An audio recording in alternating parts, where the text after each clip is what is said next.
How's your flips going? You just have like 20 right now, I feel like. They're going. They're going good. Trying to keep everything on track. And all the guys like doing what they need to be doing, and we need like a project manager is I think what we need. That's so interesting. I feel like I applied for one of those positions. Yeah, I know. Can add it to got the duplexes. Just finished that up today. Making moves. This thing's pretty annoying. It's making me accept everyone. But it's all good. We'll make it happen. All right, we'll wait like a little bit more for everyone to jump on, and then we'll do our quick little intros where we kind of talk about where we're from and what we do. And then we'll give the floor to Adam. Dimitri, how's it going, man? Good to see you. Good to see you too. What's new in business? How you able to get new deals under contract lately? Yeah, we got one. We got a few of them actually. Oh, that's great. We got a house. We got a smaller like 6 unit that we should be closing on here pretty soon. Just waiting for financing to come through on that, and yeah, I mean, no complaints. Everything's going great. How's everything on your end? I mean, it's honestly dry. I mean, I'm still committing money to marketing, but the sellers that are coming through, either I'm not effective at reaching them, or they're not quite desperate or ready to sell. Yeah, it's probably they're not ready. Just keep at it, and eventually you'll get them. You know, all the stuff that we're getting now is probably like all the work we've been putting in for the past like 3 or 4 months of just looking for stuff nonstop. You know, turning every stone over and doing everything we could to find what we've been getting so far. So it's just all at once. Well, that's good. How did you get across the apartment building? How did that come through? They listed it on the MLS like July 4th. Okay. The weekend of July 4th. And I'm guessing everyone was, kind of like sleeping on it. And I went and looked at it as soon as it got posted, submitted the offer that same day, and I submitted 2 offers, and they accepted our finance one. So without going inside, I went into I looked at two of the apartments, and then we just had our inspection yesterday, I think. Yeah, yesterday, and yeah, everything looked good. We wanted we got it. It has fuses, and literally every single tenant was telling us how like their electrical sucks. So, and how their plumbing sucks, and like how like everything sucks there. It's kind of funny. But so we're gonna try to get a little price reduction on just the electrical side. We kind of mentioned all the different issues. And even if we don't, I mean, it's still a sweet deal, but it's worth a shot. We're not asking for like a crazy price reduction, but if we do, I think it'll be probably close to like 40 a unit, which is crazy. Mostly for the spot. 40 a door? 40 a door? Yeah. Wow. Yeah, that's a great entry. Yeah, the houses across the street from it are waterfront, and those are like all probably, I don't know, what would you say, Nate? Like 7 and up? Yeah. And the cheapest house within like a half mile is like 320,000, and it's not on the water. So that's like a crazy, right? Because usually you'll buy like units for like 40, 50 a door in areas where, the houses are selling for like 80 to 100, right? So us being able to buy this at 40 a door and the average home sale price is 300 is nuts, Like I would say those, once we fix them up and make them look good, should be like 100 a door if we can get the rents up that high. Where'd you say, where are those units at? We're not telling. Oh, well, I mean, like the city. Get out of here. She's just No, asking so she doesn't have to send marketing to you and save a buck. it's fun. So the funny thing is, like Nicole, she's sitting at a 3 unit. Me and Nate walked. We threw an offer in on it. They threw an offer in on it, and they ended up winning it. Sorry. But just some It friendly was competition. not because of your video. We had already seen it, but awkward. Oh You said yeah. you already got the 6 unit, so I can't go snatch it out from under you anyways. No, I'm just kidding. It's in Fort Gratiot. It's pretty far away. Oh, okay. Yeah. But That is fair. all right, what we'll do, we shall maybe we'll give it like 3 more minutes, and then we'll kind of get started and do like intros with everyone. How's it going, Charlie? Thanks for jumping on.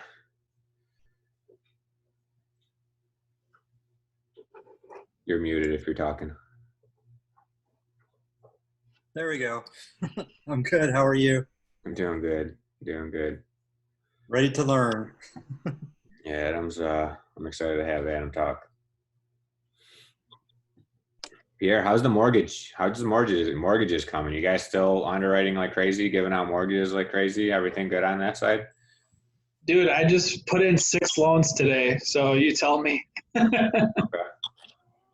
Okay, that's good news. I like to hear that. Yeah, so like the lowest rate right now on the 30-year is 2.5. So in case you're wondering, money's being given away right now. That's crazy. That's awesome, man. That's awesome. I like to hear that. Hopefully it keeps that up. If it touches 1% in any way, like I don't even know what the hell is gonna happen.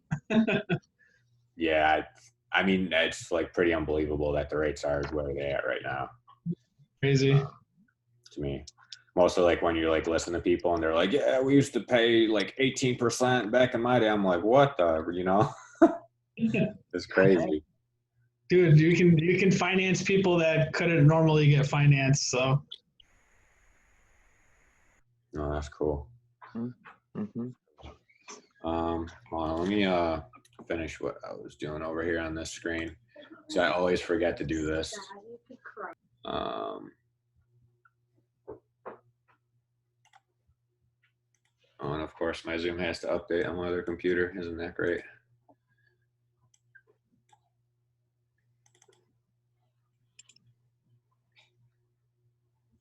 So we'll see if we can actually start having these things in person soon. Hopefully, yes.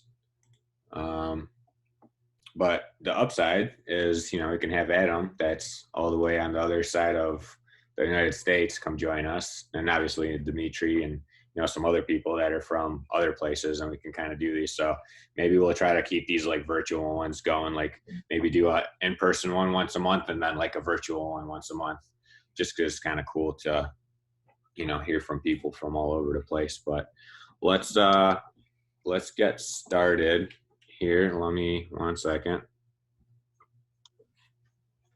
All right. Nate, you want to I'll kind of call everyone out, and if you want to just say like where you're from, what you do. What else do we usually do in these? Excuse me. Just do like a quick intro. Yeah, and I guess in this one, where you're from, because we probably have some different. Yeah. Yeah, so I'm Nathan Ganane. I'm from like Metro Detroit, St. Clair Shores. I invest in buy and holds, a lot of rental units, and I do a bunch of flips, but more concentrated on the rentals.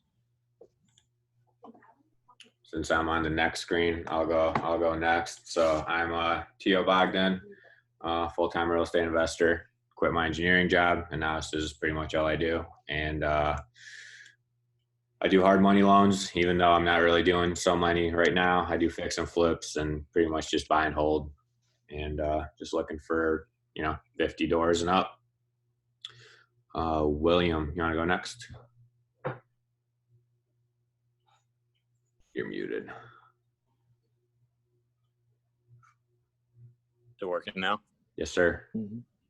Yeah, I'm William. I live in I'm from Birmingham. I live in Pensacola. and I've got a vacation rental business down here. I build them and got one remodel going that I bought just to pick up the lot, so I'll end up rebuilding it later. But so I've got 3 pretty new constructions over the last few years, and then one I'm about to start on. So just keeping that rolling. Awesome. Ishan, am I saying your name right? Oh, I can't hear you. Yeah, you might be muted. I don't think he's muted. Maybe speakers. We'll come back to you. Yeah. Just go to the next guy. Come right back. Pierre. Hey everybody, my name is Pierre. I'm from Sterling Heights. I want to get more into real estate investing and fix and flips. And I've been a mortgage broker for the last 2 years, but I've been in the mortgage industry as a loan officer for the last 6. Charlie. Charlie from near Fenton, Michigan, about an hour outside of Detroit. Known Tio for about 3 years now, I guess. We just started talking real estate last Friday, so I'm very new, just jumping in here, trying to learn what I can. Currently, I do an e-commerce site for guns and accessories, but looking to get the passive income going. Awesome. And you're from Michigan too, right? I forgot to say I'm from Michigan. Oh. Okay. Nicole. Sorry, I was muted. Hi guys, I'm Nicole Wolf. I live in the greater Detroit area, Royal Oak, but I'm sorry, I'm absolutely disgusting. I'm actually helping demo, taking a break from it, in Farmington Hills at a triplex that we're working on just behind me here. But I am focused on multi-units for long-term buy and holds, and also looking at buying some single-family homes, maybe duplexes to fix and flip as well. Awesome. Dimitri. Hi everyone, Dimitri here. I'm a fix and flipper, buy and hold guy out of Philadelphia. I'm looking to bring in an admin. I have someone that was supposed to start today, but they had internet issues. So my question to the group is, do we trust this person, or is this a good way to start a relationship with a potential good admin, or do you just move on and find someone better? You move on. Yeah, they could have gone to a coffee shop or something, or a friend's house. You move on. Boom. Answer. Corin. Hi, my name's Corinne. I'm from Metro Detroit area, and I actually got started in real estate. I went to high school with Nate Ganane, so I started just pretty much like private money lending with him. And now I have the opportunity kind of in my schedule to do my own first project. So hopefully closing on a single family rental this week. And then that's sort of the niche I'm starting in. I would like to do flips as well, and then eventually multi-unit, but haven't quite gotten my feet wet yet. Ishan? You're muted. Now you're muted. Oh man, technical difficulties. Can you hear me now? Yes, sir. There you go. All right. Nice to meet you, Tio. First time here. Also from Metro Detroit area. I'm an engineer by day here in the automobile industry, but I do a lot of side gigs in the e-commerce, primarily Amazon FBA stuff.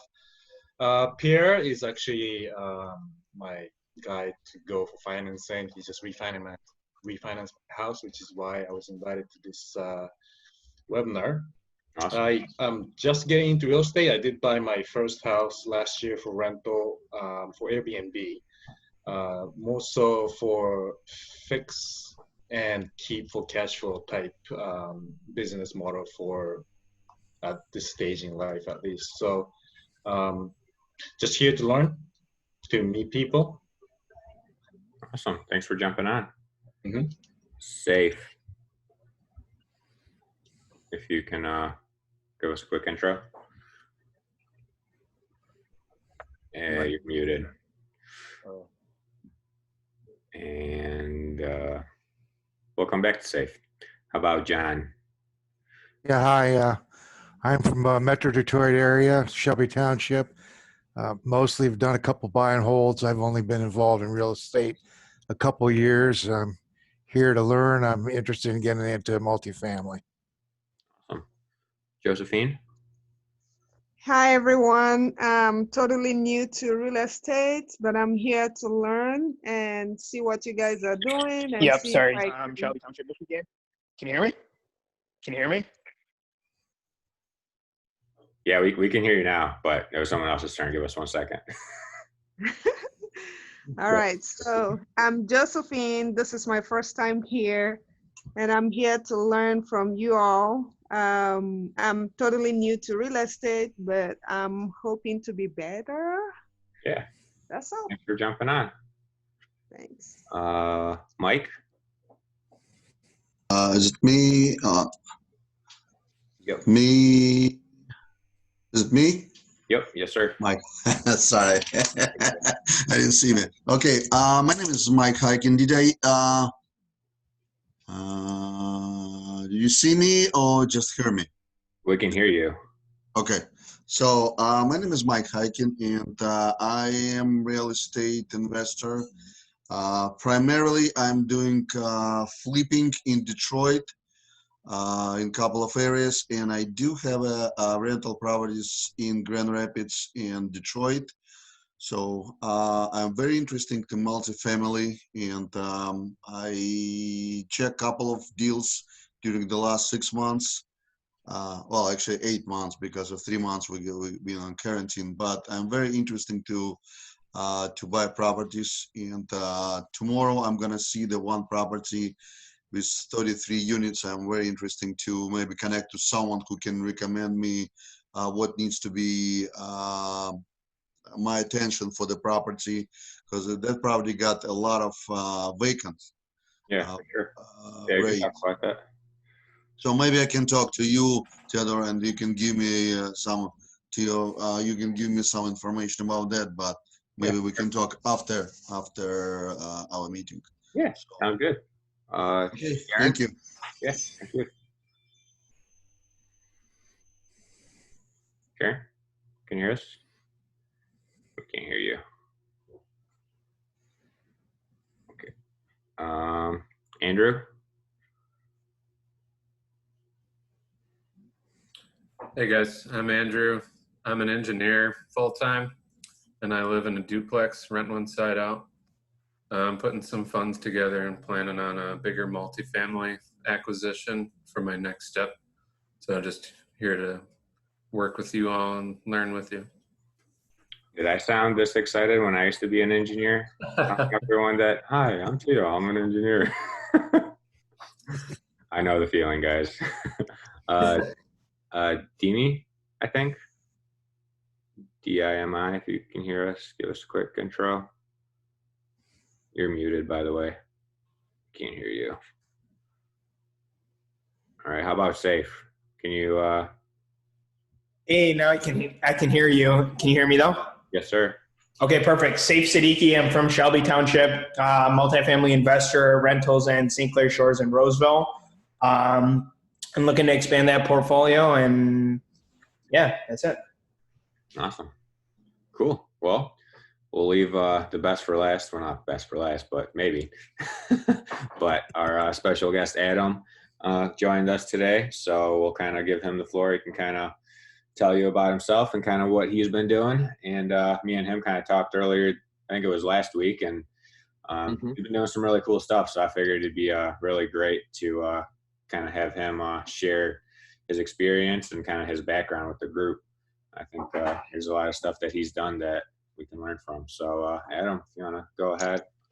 Sure. Thank you. I met Tio last week. Him and I are part of the Arate Syndicate, and I had put a post out regarding marketing. And I'm a founder of a company that builds boat and RV storage. And I was soliciting opinions on the best approach on how to explain what exactly we do. Tio and I hooked up the following day, had a great conversation, and just kind of shared a little bit of our experiences with each other. And he asked me to be here, and I'm humbled. Everybody here has good or great goals. I've heard a lot of the same thing, and I have a question. It seems like a lot of you folks are going from the single family, duplex, triplex, and rolling into multifamily. Help me understand why multifamily is an asset class that you all want to pursue. Just a couple quick answers. I'll go. My biggest thing is the scale. Right. Instead of buying 100 houses or 100 duplexes, I can buy 100 or 200 unit with, let's just say, 100th of the work. Maybe not 100th, but kind of that's like one of my big reasons. Okay. Anybody else? If I can chime in, I like being able to send a maintenance person to one building, rather than a series of buildings. And when you sell it, you can sell it at a multiple rather than as a single family home. Plus, with most homes, you have to rent it at such a high price to cover, the debt service, that it's not worth it to keep long-term as a rental. So Understood. So I see this progression, like with myself, going from like duplexes to preferring to have like a 6-unit. I think like what Tio mentioned is his recent acquisition, like this idea of having 4 or more units in the building. Others go further and want 20 doors minimum or 40 doors minimum. Like, is there a standard that you like to adhere to, or is it all dependent on the investment? A little bit of both. I think that to your point, there's operational efficiencies that one wants to achieve every time that they make an acquisition, and the more consolidated your operation is, the easier it is to manage. I think that's a safe statement. And so, yeah, everybody wants to look to grow into a bigger complex. We've done a couple projects where we've built 92 rooms or 92 doors, and then we did one in Texas that we did 126. And there were some good takeaways from those experiences. I'll kind of just share with you, I'll try to keep it within 5 minutes of kind of my history so you guys get a little bit of background. And then I can share with you my journey, tell you what I'm doing today. And then I can also maybe give you guys some food for thought as to how to scale your business and what are some of the things that I look to do or to implement in my businesses that help me achieve my desired outcome. Is that cool? Yeah. Okay, cool. So 2005, first off, I live in a small town on the Arizona-California border called Lake Havasu City, Arizona. The city was founded in the 50s, where a guy bought, it was probably 5,000 to 7,000 acres in the middle of the desert. He built chainsaws, and so he needed a place where he could develop a new factory to build chainsaws. And so he bought it here on a lake that's dammed. It's part of the Colorado River system. We feed most of central Arizona, Phoenix, and Southern California their water. So the lake is created by a dam, Parker Dam, and it's become a resort town over the years for people that want to go boating, jet skiing, hiking in the winter, mountain biking. And so Havasu has always typically been a destination of where someone would come for the weekend or for the winter. And I relocated here in 2005. My parents moved out here in 2004. I grew up in Southern California, and my brother asked me to go into business. And so he lived in the Midwest and I lived in Southern California. He didn't want to come back to California. And I said, well, I don't want to move east, but I'll go as far east as Havasu because I go out there every other weekend and party on my boat. So we settled here in 2005 and opened up a mortgage company. And I think we have one other lender on the call. 2005 was probably the precipice of the mortgage industry at the time, right before it took a real big shit. And we opened up our doors thinking that the business was just going to flood in the door. Had no idea of how to be an entrepreneur. Pretty much failed and probably burnt through about $400,000 of cash within a 18-month period, trying different types of marketing, and that failed. And so in 2007, we took through the Hail Mary, and we bought 40 acres of land locally that we were going to subdivide adjacent to a mall that just got built, and we were going to subdivide it and sell a couple pads to a big box retail, and then some out parcels as well. When the crisis hit fully and it blanketed across all asset classes, our project went into default. We got sued, and I personally guaranteed that loan along with 4 other people, and I ended up getting sued for $23.5 million with not a dime to my name. And so we had the biggest bankruptcy filing in Mojave County in the history of Mojave County from that one project. And so to say I was financially at rock bottom is a pretty fair statement. At the time, my wife, we just had gotten married. She's a nurse. She was paying all of our bills, and we were probably 60 to 90 days behind at any given time. And I had to basically reinvent myself quickly or go get a job working for somebody else again. So in 2008, as we were in the height of the mortgage crisis, there became an opportunity for me to start purchasing back the defaulted scratch and dent loans that had caused the crisis. By dumb luck, someone asked me if I knew how to do it, and I said no, but I will try anything. And I was given an opportunity to buy one loan in a suburb of Salt Lake City, Utah. I had no idea what to do with it, but the key principles there is we were able to buy it around a 35% discount of what that day's value was, given the fact that what was owed was far greater than what that value was at that day. We convinced a guy to put up the money. He knocked it out of the park. He told a friend. One loan acquisition became 2, became 4, became 10. In about 18 months, we had $50 million under management, to the point where we had to go out and pay about $300,000 to get a statutory trust out of Delaware, governed by a U.S. bank, to purchase these securities and bundle them up in a mortgage-backed security. So I learned very quickly the ins and outs of the mortgage industry on what they call the secondary market. I learned how to foreclose on properties. I learned how to modify properties. I learned how to take short payoffs on properties, understand title on properties, and most importantly, if you foreclose, learn how to take back properties and rehab them. So I got a PhD in real estate pretty damn quick because once again, I had put myself in a position that I was on the hook for millions of dollars, and failure was not an option. So one of the takeaways that I can tell you guys immediately from that is that always making forward progress. I know this sounds airy-fairy, but I swear to God, if you put your head down and you just continue to move forward and don't worry about what obstacles in your way, if you can stick in the same industry and just learn how to scale that, you will be successful, because most of your colleagues in this world that get a taste of the success that you guys are going to have or had, and then something goes wrong, they want to turn a corner and go another way.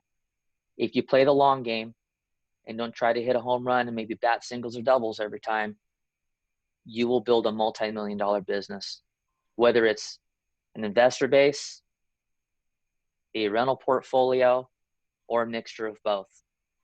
But you will get more phone calls as you continue to do this successfully of just opportunities and leads. So just stick with it. If you're getting frustrated and you're not finding great deals or inventory slim, stay the course. Make more phone calls, door knock. I have friends that have call centers that literally make 10,000 phone calls a day amongst 30 people. It's that competitive, but it's doable and you can make a good living. So from 2009 to 2014, we were in the securities market. We were buying a bunch of scratch and dent loans all across the country in all 50 states. Made another mistake. 2014, bought a bunch of assets in New York. It's probably the worst place in the world to foreclose on a property. Lost $1 million. And I said at that point, okay, we made some money and we're going to go ahead and turn a corner. This isn't for us anymore. So we got into land development, just entitling land, selling it. Vegas was a very big hotspot where it was turning a corner and land was cheap and people were buying. So we made some money there. As the dust settled between 2014 and 2016, we kind of did a year in review of looked at what we had done between 2009 and 14 in the debt market. And we noticed that just in title fees, we spent over $1 million to foreclose, to resale, or to refi. And it was kind of a light bulb. I said, well, shit, if that's the amount of money that we've spent, the title and escrow business is relevant in any real estate cycle. I want to get into that business. So in 2016, it took us a year. We got approved with First American.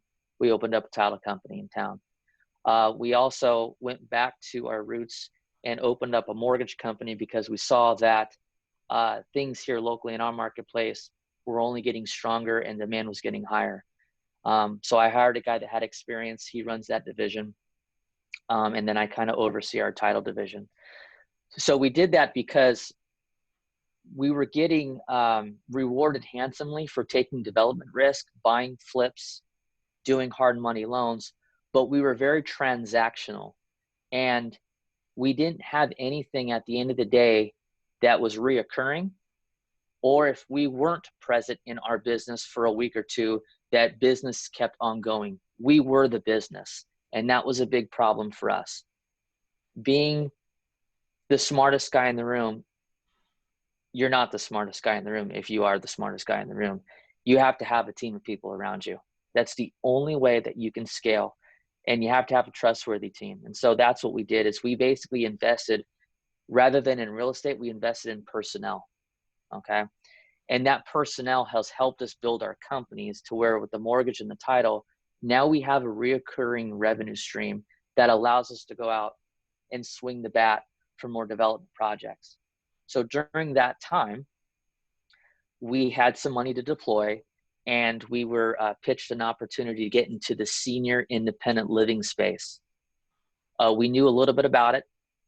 We knew that it wasn't assisted in memory care. It was for the well-rounded senior that was just looking for the experience of the community, camaraderie, entertainment, everything all inclusive. So we invested in a project in a suburb of Houston called Cypress, Texas. And it turned out that the developer in that project was a felon, and he had got convicted for securities fraud and served 5 years in prison. Unfortunately for us at the time, we didn't do our due diligence well enough. And so we had already bought the land with the guy, and we had already raised $5 million to do the investment. We couldn't turn around and give our investors money back and then try to liquidate the land. So quickly we became experts in development and senior independent living.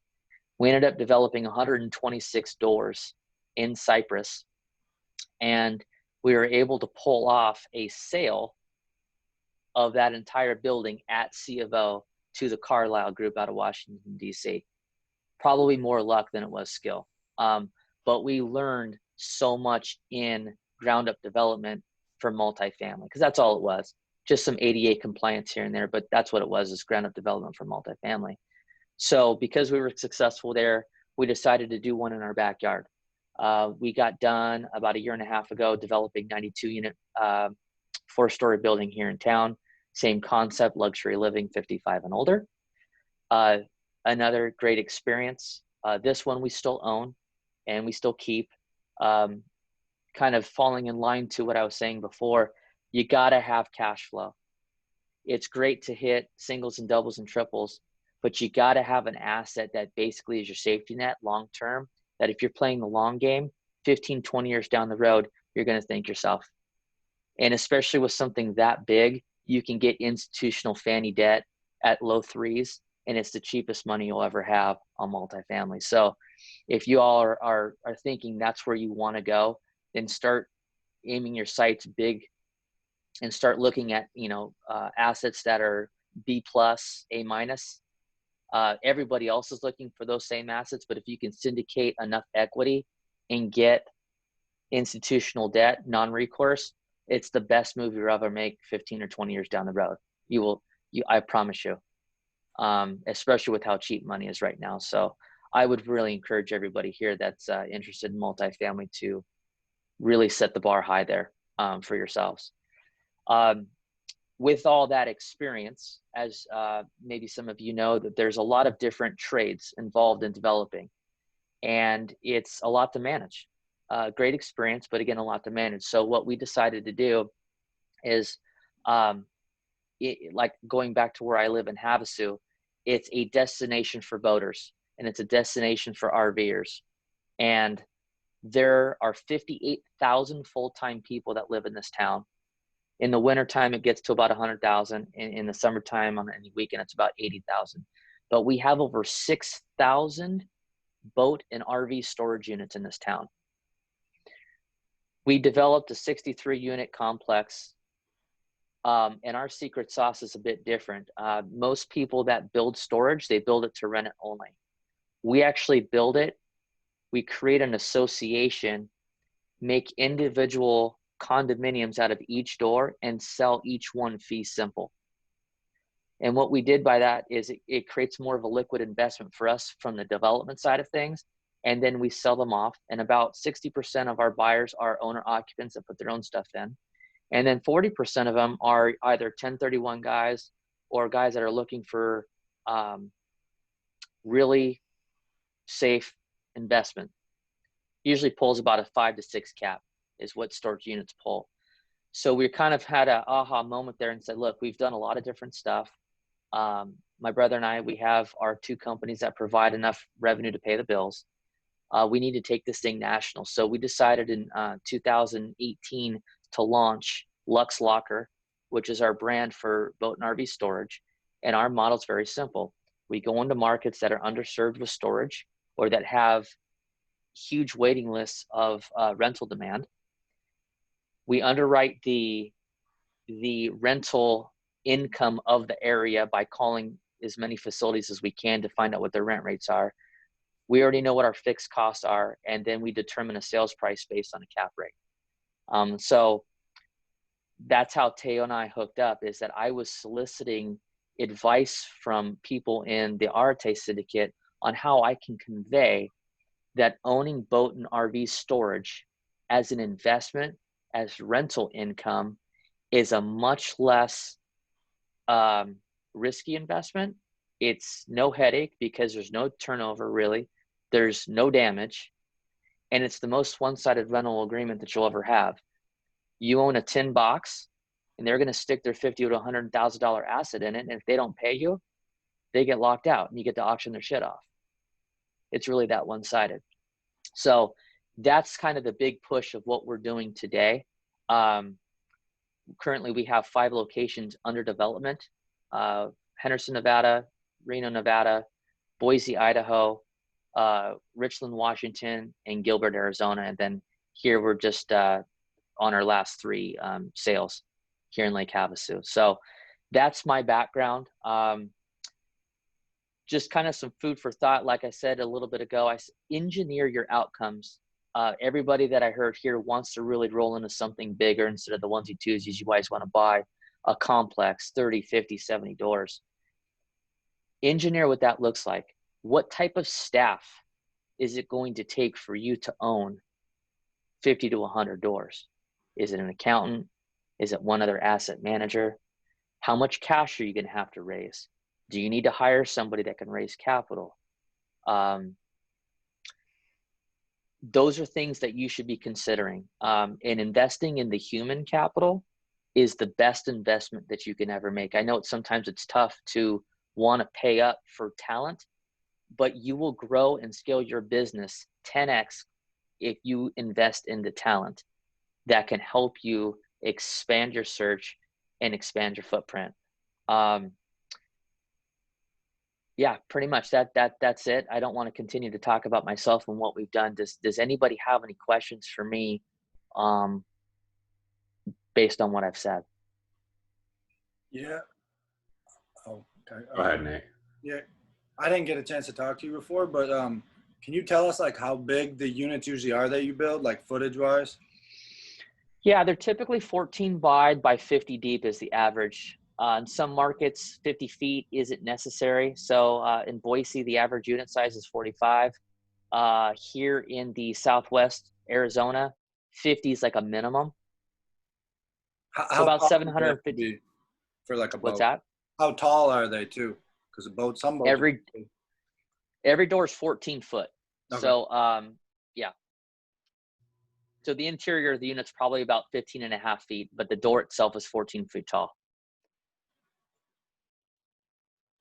Yeah, like when I was talking to Adam and he mentioned that, I was like, that's actually genius, because like me and Nate, we've looked at storage units before, but we're looking at like buying the whole like storage facility, right? But you know what Adam's doing is like, you know, kind of condos for storages, and it takes away the management, it takes away like everything, because his company handles all that. And I just never heard of it. I don't know if anyone else has ever heard of it. Maybe we just don't have that in Michigan. So that's why I've never like heard of it, but it kind of was like, wow, you can do that. That's so cool. Right. Well, so what we've done is in what we do is we develop a commercial association. So I'll kind of give you guys the secret sauce of what we do. All right. Every development has an association, and it's governed by the brand name Lux Locker. Okay. And Lux Locker controls the landscaping. It pays all the bills for the power, the sewer, the water. And then every individual owner or door, if you will, based on a function of square feet, pays into the association annual dues. It's about $400 a year. Okay. What we decided to do, because we want to go national, but we want to control the brand name, no different than like Public Storage or Storage One, we need to have a universal template. So we invested 6 figures into technology that could actually manage the facilities without anybody present. And what I mean by that is this: our gate to access the facility is all app driven. We developed an app. So if a tenant wants to rent a unit, they can log onto our site, pick the location, download and DocuSign the rental agreement with LuxLocker on behalf of the owner, put in their credit card number, and in 90 seconds get a gate access code that they input into their app, and then their app is used as a garage door opener. And then they put in a 4-digit verification code that will then open their garage door to their unit. That process is a 3-minute process from start to finish. Now, taking all you guys, let's say you all own one, okay? You have an app that shows your rental portfolio, however many units that you own. It could be 2 in Henderson, 2 in Reno, and 2 in Boise. So let's say you have 6. All of those are all being rented, and they're all being collected fees by credit card. So you as the owner get ACH'd every month your net rental income. The beauty is that if the credit card or the auto draft from the tenant doesn't go through, they can't get in the gate. The app doesn't work, or it works. Actually, it doesn't allow them to open the gate.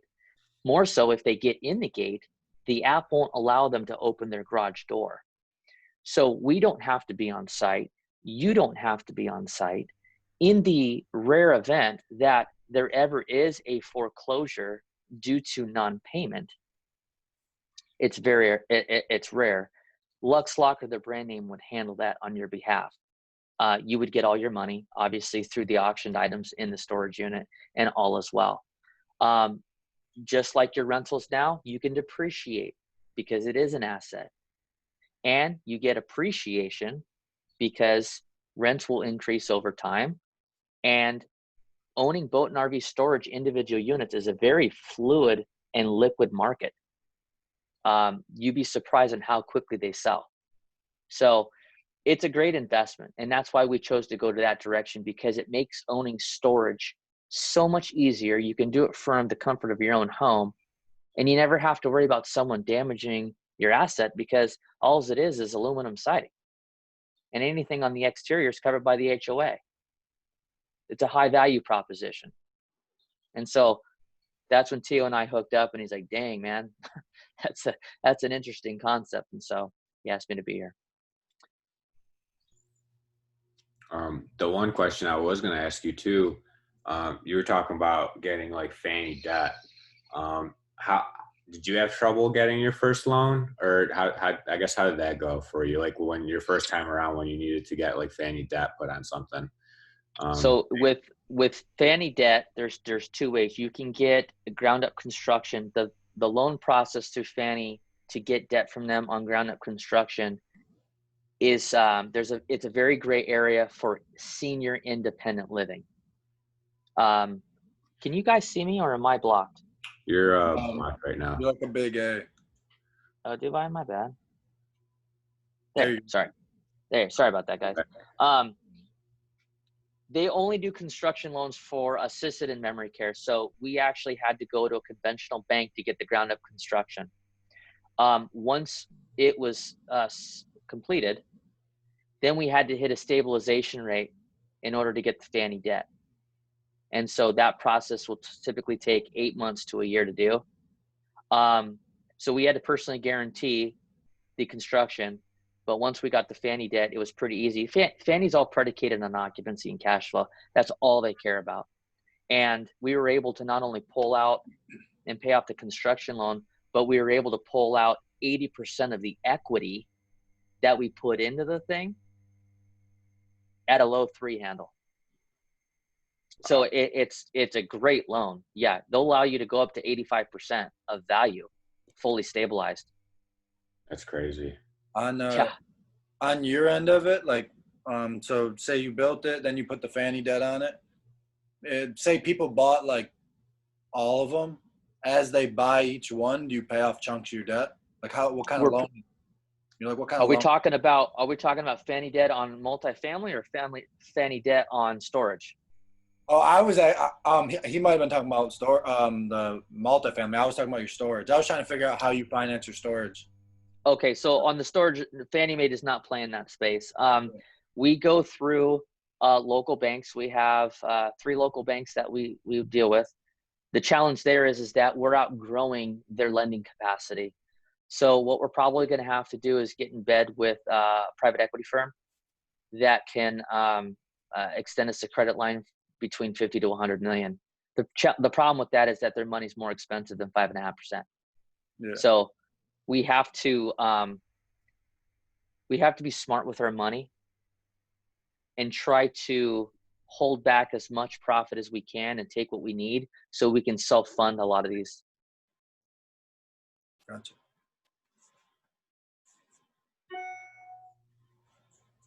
Does anyone else have anything else? Because I got lots of questions. I have a bunch of questions too. I was trying to see if anyone else was asking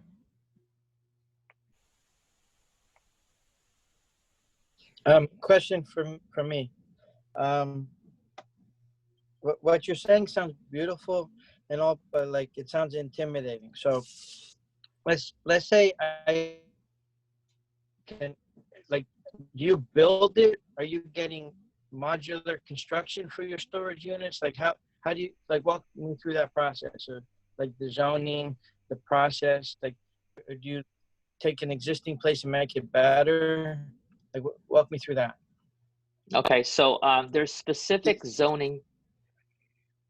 I'll try to make this answer as easy as I can. When you go into a municipality that doesn't understand condo storage, they look at you and say, we don't have a zoning for that. Sorry. So what we've had to do is we've had to basically create a book that's intellectual property explaining everything that we do, how we do it, how it conforms, how it's in line with no different than a condo association, how we can build it without firewalls, because we're not allowing people to dwell in the units, even though they're considered condos. Okay, there's a lot of different things, call them a play on words, that we have to explain. So we've decided that when we go into these new markets, rather than trying to explain a concept that we're doing in 3 other states, we bring a book and say, hello, we're from LuxLocker. we want to build boat and RV storage, and this is our idea, and this is what we're going to do is we're going to condo them out.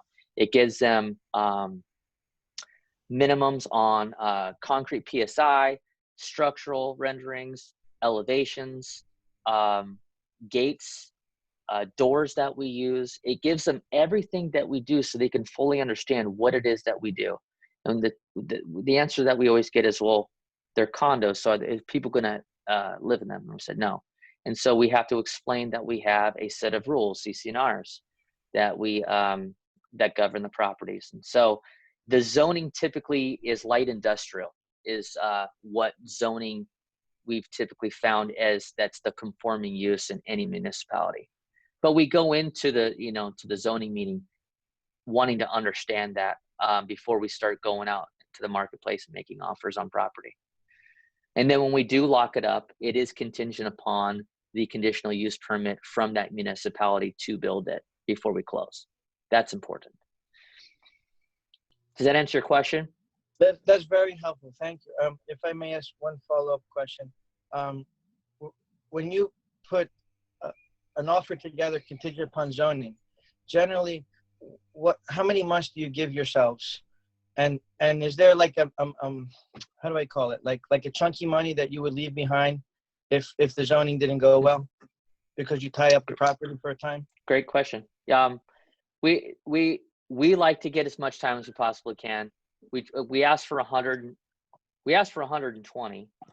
But if we know that the zoning process or the conditional use approval can be sooner, then we'll do it for however long that is. Our money never goes hard until there's a conditional use permit issued. So we might go, our money might not be refundable contingent upon. So we typically will put about 50 to 100,000 in escrow as earnest. We've walked away from 25,000 once because we would have lost a hell of a lot more money dealing with the bureaucracy in that local place, and we just walked. But normally our money's never really at stake until we get that intended use approved before closing. Nice. How big of like parcels do you look at? Like roughly, what do you need? Like for the storage, like how big of a lot do you actually need it to be? 4 to 10 acres. To scale it properly, you really want to be building 75 or more units. There's some things that are fixed costs that get, if you will, amortized over each door. Gates, for example, block walls, fencing, wrought iron, that stuff is fixed. And so generally speaking, the less units you build, the higher cost per square foot you're going to have.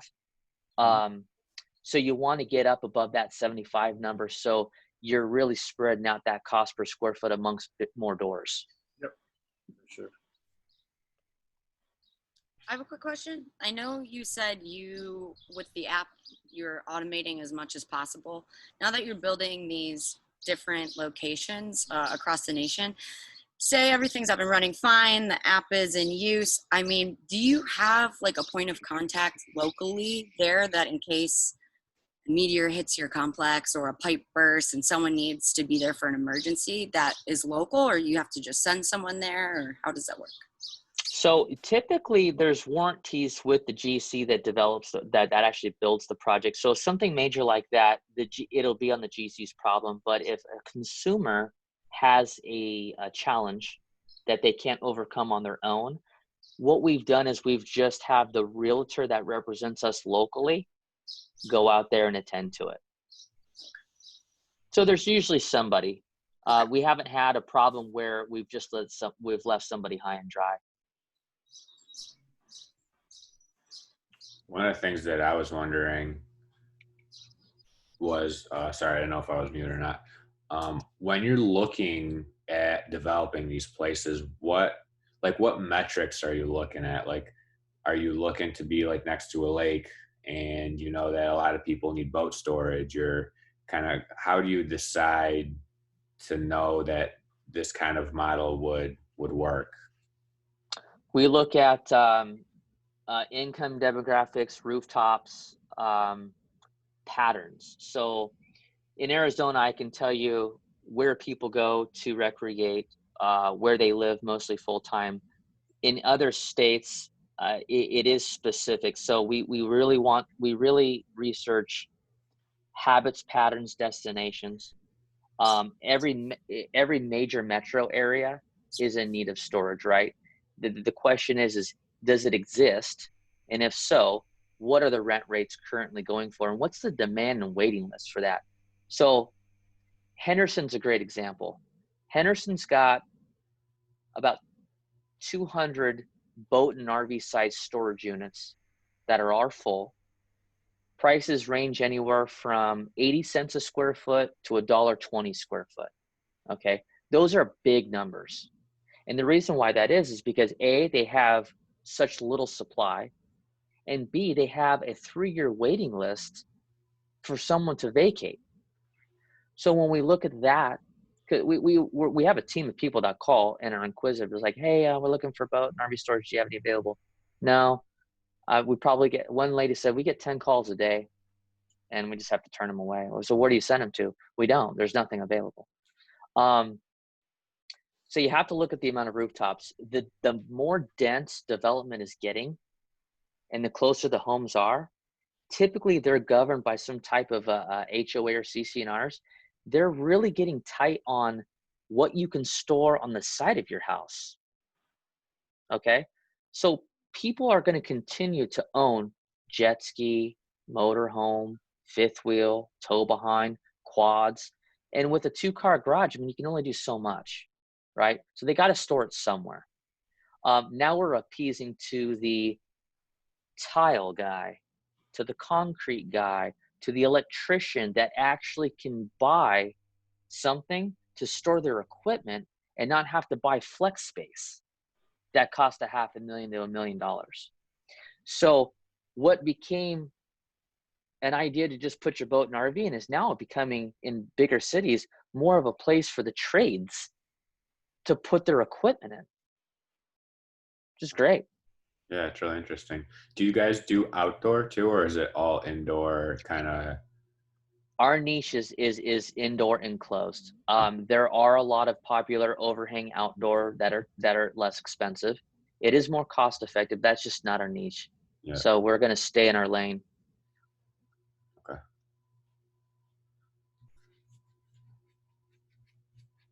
Anyone else got any other questions? All right. Another question, please. Yeah. Okay. So valuable information. Thank you so much for sharing.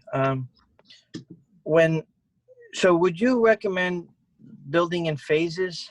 Because like, how do you anticipate future demand when, something hasn't been in place before?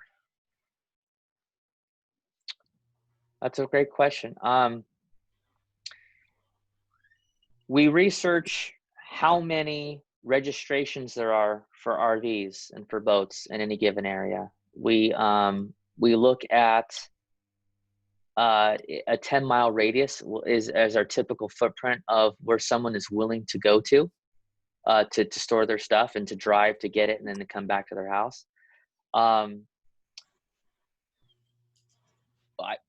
What was the second part of your question? I lost my train of thought. So let's say for instance, your next location will have 100 units. Will you build all 100 at once, or will you build like in 5 stages of 20? Will you build like 30, and then kind of ahead of demand instead of having inventory that doesn't bring you cash flow as soon as you open it? Okay, so that I'm going to hopefully give you the answer that you're looking for here. So this is where it comes down to having the empirical data right.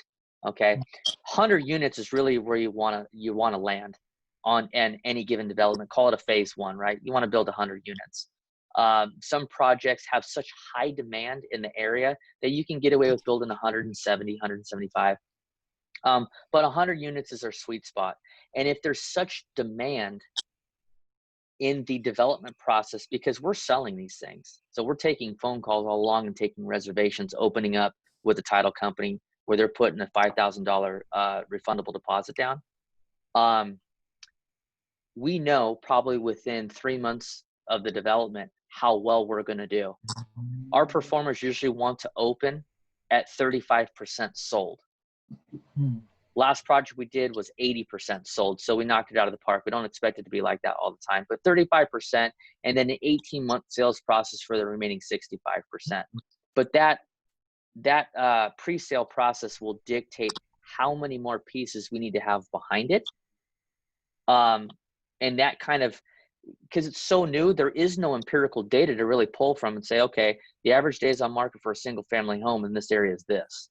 We don't have that data. We're creating that data, okay? This is why, if I'm being selfish, this is why a call like this is so important, okay? If I can convey to folks like you of why owning a storage unit is so much of a better value proposition than owning a single family home to get the same NOI in your money, okay? With the same IRR and the same appreciation.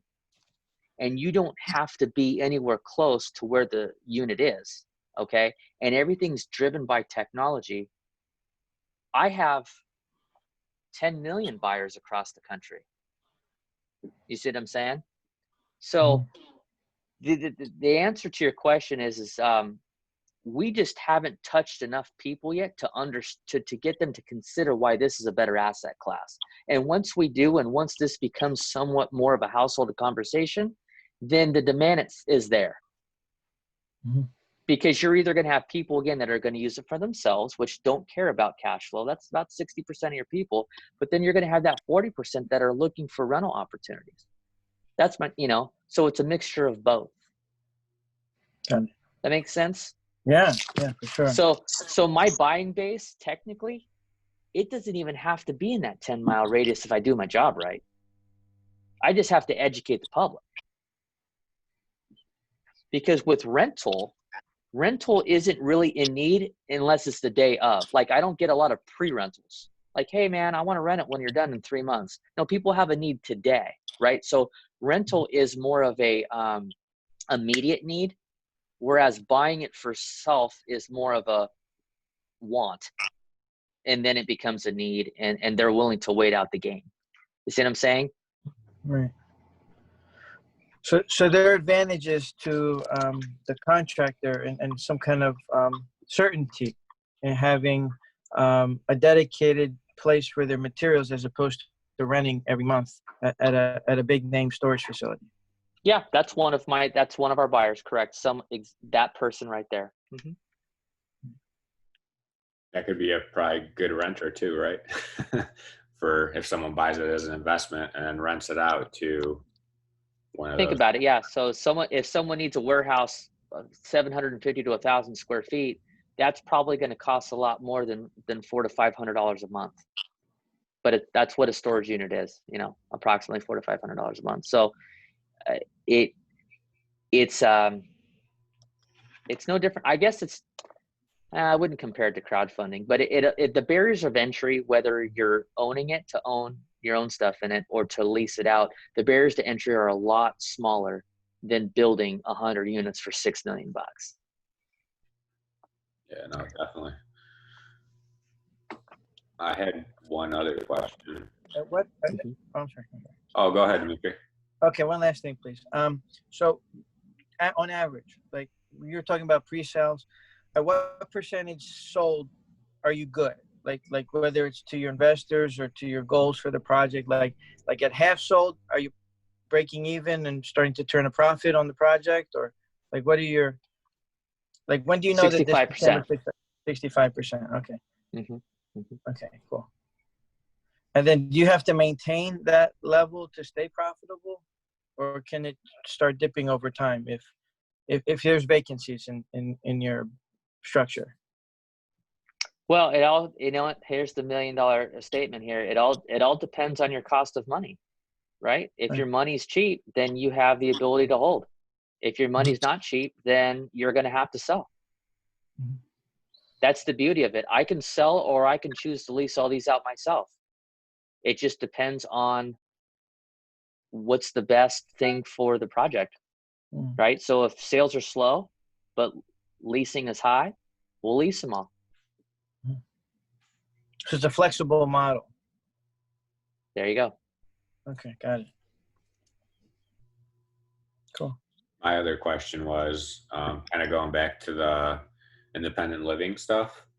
Independent living compared to like actual building like a multifamily, was there any like actual difference, or is it still like the same thing, like a 1 bed 1 bath or 2 bed 1 bath, kitchen bathroom, same sort of layout? Like what were the kind of differences you saw doing You know what, that's a great question. The biggest difference is that with independent living, there's a lot more common area space that doesn't produce income for you. Okay. And is it, I'm guessing they're more condensed too, like you have, instead of having like a 10 unit or a 20 unit spread out like throughout like a lot, you kind of have like one building with everyone crammed into it, right? Kind of, or is that more like a senior living? It's basically an upscale apartment. So with independent living, there's it's one building. It's not multiple buildings. There's just way more common area: kitchen, dining room, bistro, rec room, exercise room, media room, salon, a library. All those things are amenities that allow us to get more cost per foot on the rental side because of the all-inclusiveness. But from a development standpoint, density is one of your favorite words, right? Yep. More doors, more income. Yeah, definitely. It's really interesting. Question between like those, because basically you were in like 3 asset classes. You did like multifamily, senior living, and the storage. Are your like rates of return like similar, like your goals when you're about to do a project, or are they lower or higher, like between each one? You know, like if you were doing like a I understand the question. I'm just trying to be politically correct in when I say it.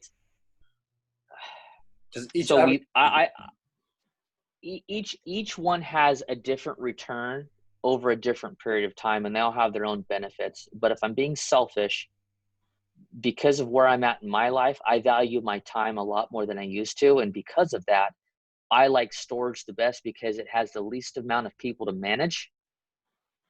And it's more of a liquid market for the family that has 200,000 in the bank that wants to buy an investment property can get into that versus having to swing the bat, build 100 units, and then sell it to a hedge fund.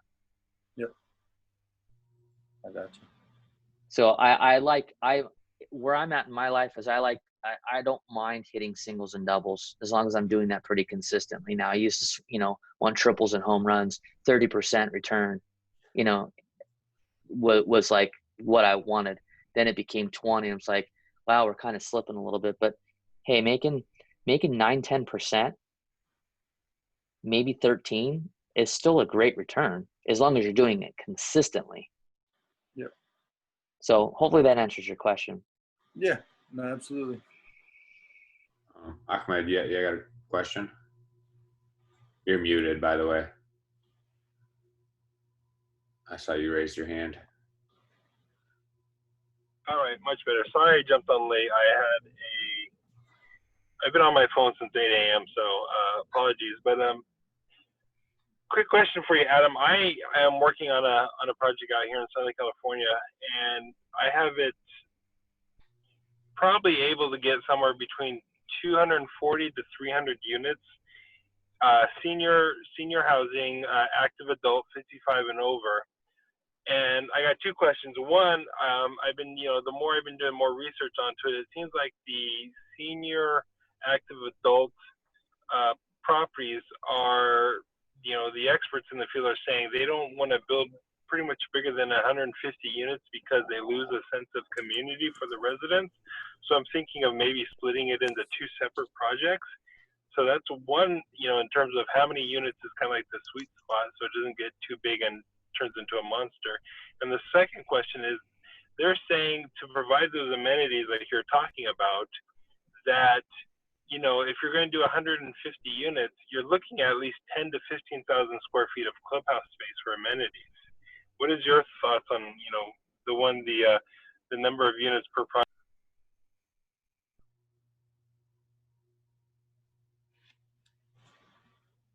Hey, Adam, you're muted, or we can't hear you.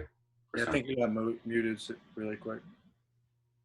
Sorry, guys. So the questions were, in terms of, the sweet spot, in terms of how many units per project, so it doesn't become too much of a monstrosity and the residents lose a sense of community.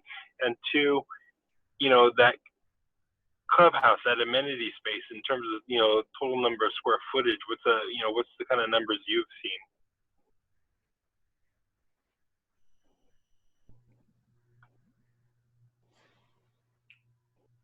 I don't think we can hear Adam either. Yeah, Adam might have got muted really quick. Yeah. It's pretty sensitive. No, I think his headphones died. My headphones do that stuff all the time. Maybe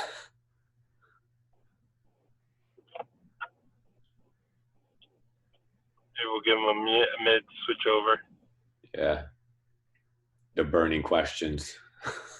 Yeah, right? Questions too. Yeah. I mean, it changes everything. Yeah. If his headphones died though, could he hear us or no? Maybe. I don't know. If we could like write to him or something. Yeah. Maybe he'll just have to jump off and jump back in.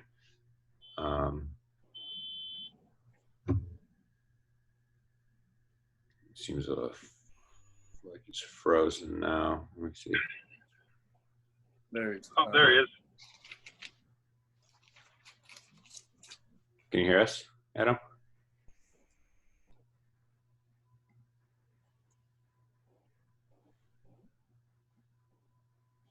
Yeah, I think he jumped off. He'll be probably right back. No worries. You got fucking man. Your questions were so good that the Zoom couldn't handle it. It blew his earphones right off, huh? Oh.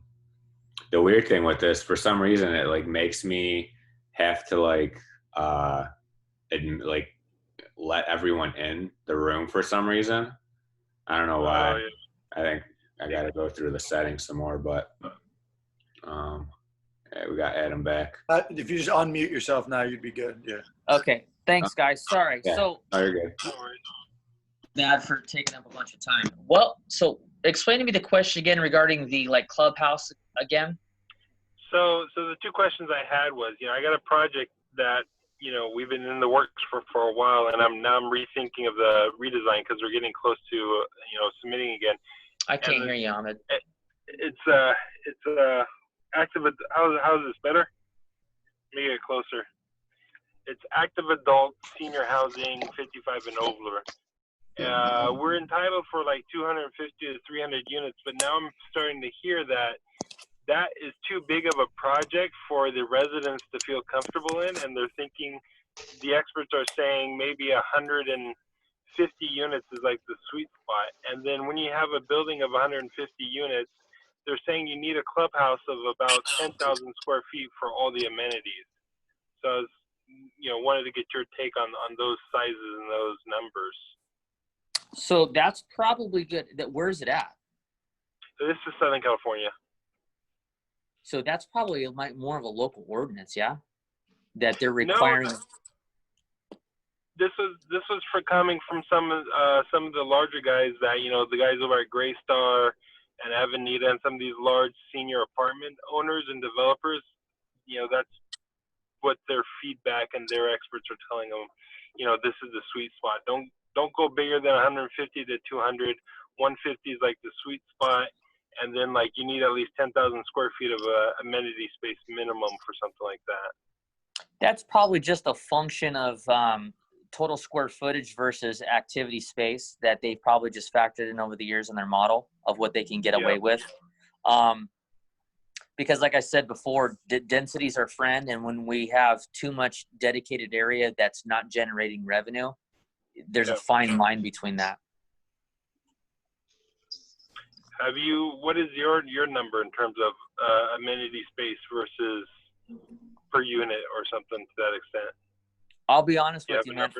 I have no idea. That's not. Yeah. I do not know. I wish I did. I guess that takes years and years of fine tuning to figure out then. You know what? I'm sure that one of the guys that does a lot of our analytics probably can answer that. That's just not something I ever paid attention to. So I apologize. No worries. It's kind of a precise question. I get it, but it's something I want to take it. I mean, anybody that specializes in senior living, whether it's memory care assisted or independent, there's specific architects that typically have that, because that's what they do. They specifically design for the senior type of space. Right. So I would think that the architect would probably have a better answer to that if you have one. I have one, but I mean, we kind of told him we want to max out the site. So he maxed out the site, but now that I'm thinking of dividing it into 2 projects, you know, do I leave the amenity space the same and double it on the second side, or do I downsize the amenity space and, you know, because it's less units per project. It's, you know, I'm just trying to, I don't want to overbuild nor underbuild, you know, something that's going to be a huge selling point to the residents, you know? Well, yeah, you have to remember that the reason why the senior space is so well is your food's break even, right? There's not a profit center on the food. It's really the amenities that you're offering that jacks the price up so much, because a lot of that stuff is just an offset.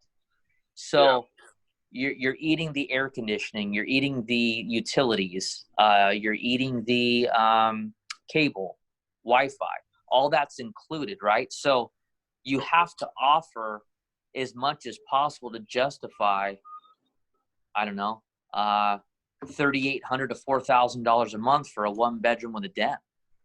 Yeah. You know, with 2 meals a day. So I see what you're saying and why that's important to you. I just don't have that equation. But I would think a good architect would. Yeah. Appreciate it. Thank you. Mm-hmm. Nice. I got time for about one more question, and then I'm going to bounce, if that's okay. Yeah, no, for sure. Absolutely. We don't want to keep you too late. Anyone else got something good for Adam? Am I on? Yep, you're good. Am I on? Yes, sir. I just have a question here. I might have a quick question for you. In the multifamily development section. Okay. Yes, sir. So here in Dallas, basically, you know, I'm kind of capped at about 36 units personally with my local bank. I'm a local builder. And so I have this 2-acre tract that I'm still working on. You know, we barely getting the survey, you know, getting the site plan, you know, obviously we still have to go through the whole zoning part of it and everything. But I kind of wanted to do this one as kind of like the test subject to raise capital, even though I can take it down on my own. You know, this would be more for like keeping, and maybe, you know, once it's stabilized, maybe 2 years down the road, maybe think about selling it or something. But as far as raising capital in the whole sense of it, I jumped in a little bit late, so I don't know if you already covered this. Obviously, I want to make sure that I have, you know, plans approved, everything ready to go. I really don't know anybody really for the most part. So how do you guys usually try to go when you first started, of like who or where to go to just kind of get the word out that you are seeking to raise that capital, if you already have a deal ready, lined up, ready to go? Not just an idea, but something actually tangible that's ready. Okay. So we've built a company based on family and friends. It literally started with my dad's friend and then his buddy, and then having a track record.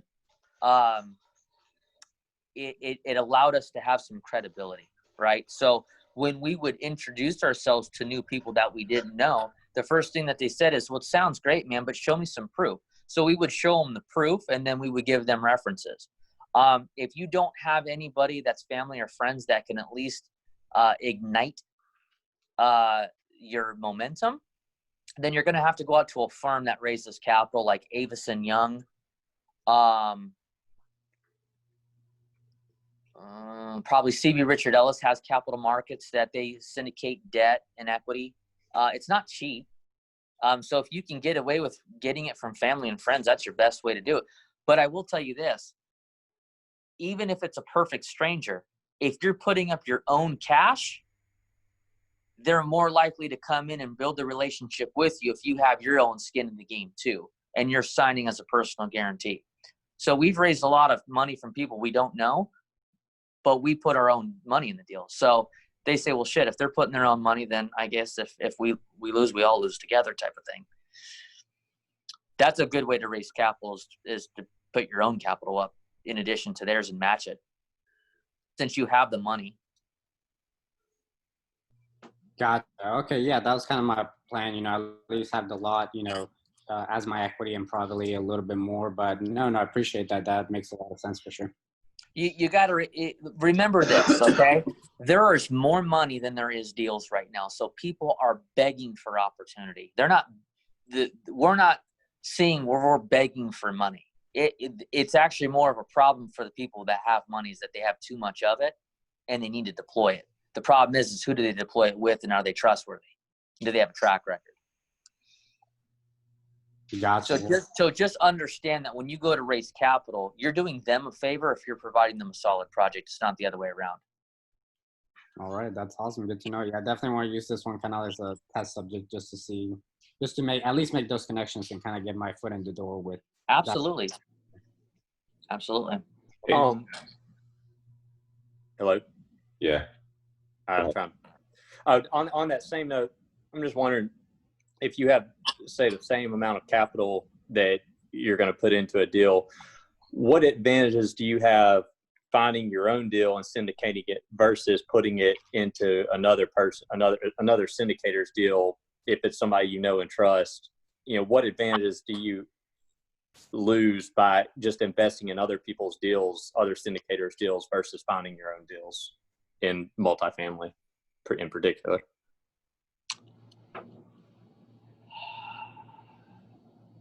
That's a good question. The best way I can say it is that it depends. And I hate that answer because it really depends on how the deal is structured in itself. So what we typically do an 8% pref on any equity that we raise and 50% of the net profits. So what now we're in a position that our project sizes are getting bigger, but so is the amount of cash that we have to come in too. So on the equity side, we consider those A shares. We just look for the example, we'll call those A shares. And all the A shares is all the equity in a project that a bank wants so that they will lend against it. The A shares are the ownership. And then those A shares get 8% of their money, and then they get 50% of the net. The other 50% of the net goes to the management team or the development team, i.e. me. What we've been able to do now is not only be the manager and developer and get 50% of the net, but we've also been able to put our own cash on the other side to get 50% of that net plus 8 on our money. So the short answer is it really depends on how the deal is structured. Okay? Because if the deal's structured to where the equity is not getting at least half or greater of the net profits, then just do your own deals. That's what I would say. If you have the opportunity, it's hard. I'm in a different position, you know what I'm saying? So I'm creating my own opportunity at this point. So naturally, I'm going to use all my money as much as I can for my own stuff. I typically make the most when I do that.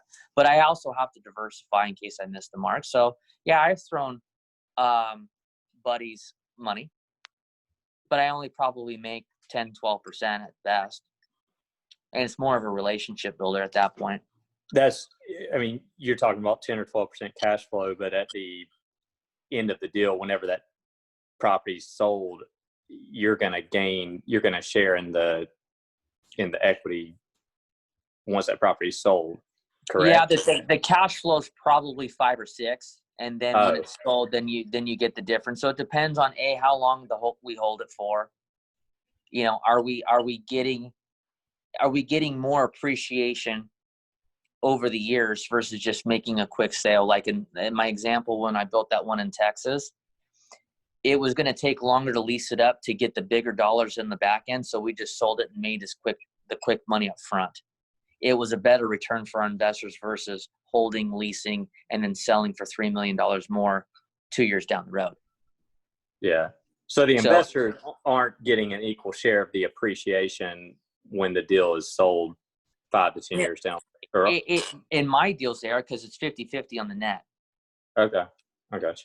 That's just how we structure our stuff. 50-50 Yeah, on the net. it just, and so like you said, it just depends on the person on the deal. Yeah. Yeah. Got it. Hopefully that answers your question. Yeah, it does. It does. Okay. Thanks so much, Adam. I know you said you had to go. Do you want to share your info if anyone? I know you can find them on Facebook. I don't know if that's the best place to reach you at. If anyone else wants to kind of either find more about storage units, like kind of what you're doing with that, if someone wants one or whatever, just kind of pick your brain. I don't know what the best way for anyone to reach out to you is. Probably Facebook Messenger, and then I can give you my information that way, or I'll just say it real quick. My cell phone number is 928-230-2988. My name is Adam Pakes, Pakes. And you guys are welcome to call me or text me, pick my brain. That's what I'm here for. And I'm humbled by the opportunity to speak. Thanks. I'm really happy you were able to make it, and you definitely brought a lot of value. So thank you very much. All right. Have a great day, everybody. Thank you. You too. See you, Adam. We'll stick on here if anyone else got any other questions. I know what William was saying with the capital stuff. Like, I have money in like a self-directed 401k, right? So I would much rather throw the money into my own deals, because I know I can make way better returns, but I can't, right? So that money I just throw to other apartment syndicators that, like what Adam was saying, build a relationship with, so that's kind of what I've been doing with that, just to kind of, like you said, kind of diversify and build relationships with people, even though the return's not as good, but I can't make it any better than I guess that, so it kind of depends on the situation.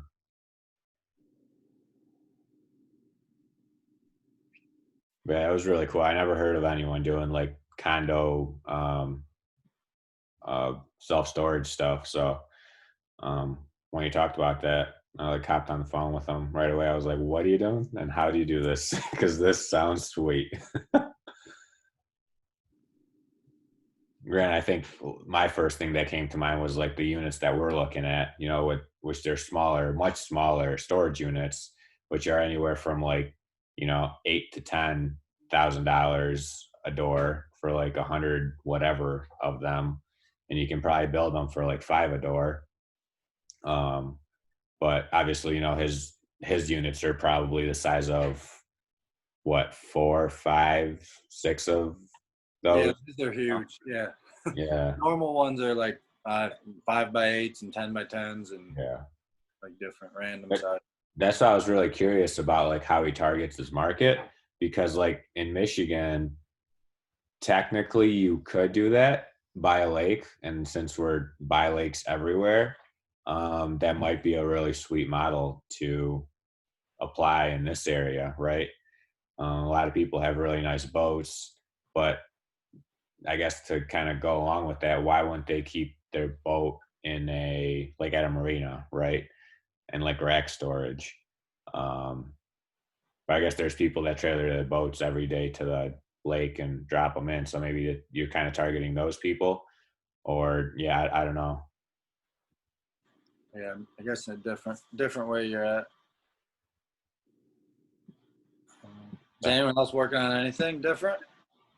I meant to ask at some point. Does anyone have any like deals going or anything? Nobody? No one. No. Anyone else got any questions? No, Charlie, you said you were newer, so what? You got any questions that like popped up in your head while Adam was speaking, or anything in general? We'd be here all night probably. So Throwing out there. Yeah. I'm trying to compile them and Oh, you muted yourself. Yeah, you just went on. there you go. I was trying to turn my video back on. I was trying to save some internet because the bandwidth is not the best. But, let me look at my notes here real quick. Also, I got a list of questions. That's why no one's asking anything, because y'all got lists of questions, not one question. Okay. I told you I'm accumulating them. Let's see. Okay, when this is more for what we were talking about. When you say do an LLC, and let's say we do what I was talking, the combining money with my parents to invest in something. Who's actually on the mortgage and the title, etc.? Is it all the investors? It depends how it's structured. Like if it's a flip, you would be you'd be on the mortgage essentially if you fund the whole flip. If it's an apartment syndication where we'd be raising money, you'd pretty much be part of the ownership group of that building, depending on the split, if that makes sense. Yeah, like and I don't know exactly what you guys talked about, but for apartments, say you're buying like 100 unit, and like say me and Tio find 100 unit and you're investing, technically you'd be like what's considered a limited partner, if that's what you guys were talking about. Yeah. And a limited partner has equity ownership based on how many dollars you put in. So that LLC owns the building, but you would have ownership in that LLC. Being a limited partner, it limits your liability pretty much down to nothing as long as you're truly passive. So like if there was some lawsuit on the property, you're not liable. Like maybe me or Tio could get sued, but you can't. That's like the whole point in the limited side. But you would be on the ownership group and you'd get like a K1. And you know, it's similar to what that guy does basically. Just every structure would be different. Yeah, so for like apartments, usually structure like 70-30 usually. Yeah, 70 in the favor of the like the money. So like if, for instance, to do a real quick like simple thing, if it was a 100-unit building and say it was a $5 million purchase, and we were raising $2 million, just act like one guy put up all $2 million and me and Tio put up nothing. The guy that put up $2 million would own 70% of the deal, and we would just own 30 to run it, if that makes sense. But like you would have 70% of everything, and depending on the deal, sometimes there's like a pref, which just means a minimum cash flow per year, basically. But then when it sells, you get 70% of the profits, and et cetera. But yeah, for apartments, it's a bit higher for the guys giving out the money. Okay. Yeah, liability was a concern. And yeah, like I said, I'm about 5 days into this research, so I'm very, very green. So, yeah, I mean, that's. Always feel free to ask questions too. That's like the whole point in the call, really. Right. Yeah, I'm still trying to learn what I even don't know that I need to know. So. Hey, William, you said you do vacation rentals and stuff? Yeah, I do down here in Pensacola Okay. Beach. Yeah. How has it been doing during this time? Have you kind of had a pretty big dip like for the first like month or two?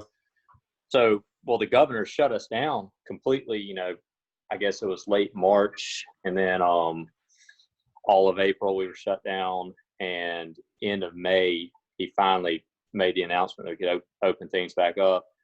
Throughout that time, we had a lot of people. They're beach houses, but we had a lot of people cancel. But as they were canceling, people were filling in those gaps, and as soon as he opened it back up, it really filled right back in, because I mean there's no reason for, people are always going to want to go to the beach. It's not like an Airbnb in a city where your events are shut down. So sucked for a couple months, but at this point it's all back to normal. So. Okay. That's cool. Yep. Is that all you do is just vacation stuff? You said you build too? Yeah. So I built one, then moved down here, built a second one. Then I'm about to finish up the third one. And then the fourth one I'm doing that renovation on, then rolling right into, I guess it'd be the fifth one. So, I mean, that's all I'm doing right now. I definitely have some interest in multifamily, and that's, why I was curious about that. And because I kind of want to get invested in other parts of the country and just not be all right here in Pensacola. I mean, I love it here, but I want to do a few different things. But I can't decide if it's better to, try and go over to Texas, which is a state I'm really interested in, and try and meet brokers and find my own deals, or, just talk to syndicators that I have connections with and try and get in on their deals.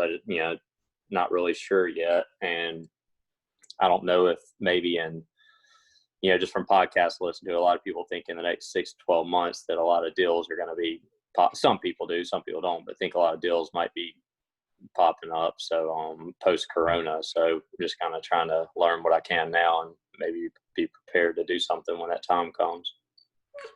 We went to Texas last year in October, and we were like blown away by like the amount of people that are like that play, and like just like the competition in that space in Texas is like, I was like, yeah, it seems like all the numbers seem badass to go to Texas, right? But then you see how many people are fighting for one deal, right? Like in my market, maybe you got like 10 or 20 people. Over there, you got like 200 people. Like it's crazy. Well, I mean, every other podcast I listen to with a multifamily syndicator, they are in some Texas markets, whether, Austin, it's always Austin, Houston, Dallas, Fort Worth. I mean, they're all in there, but I just like the state. So I don't know, somewhere I'd like to get invested in, but. No, for sure. Me too. It's a sweet state, and like the numbers are sweet. Like not just the return numbers, but like the rate of people moving there, the industry, all the stuff about Texas is just sweet. Oh yeah.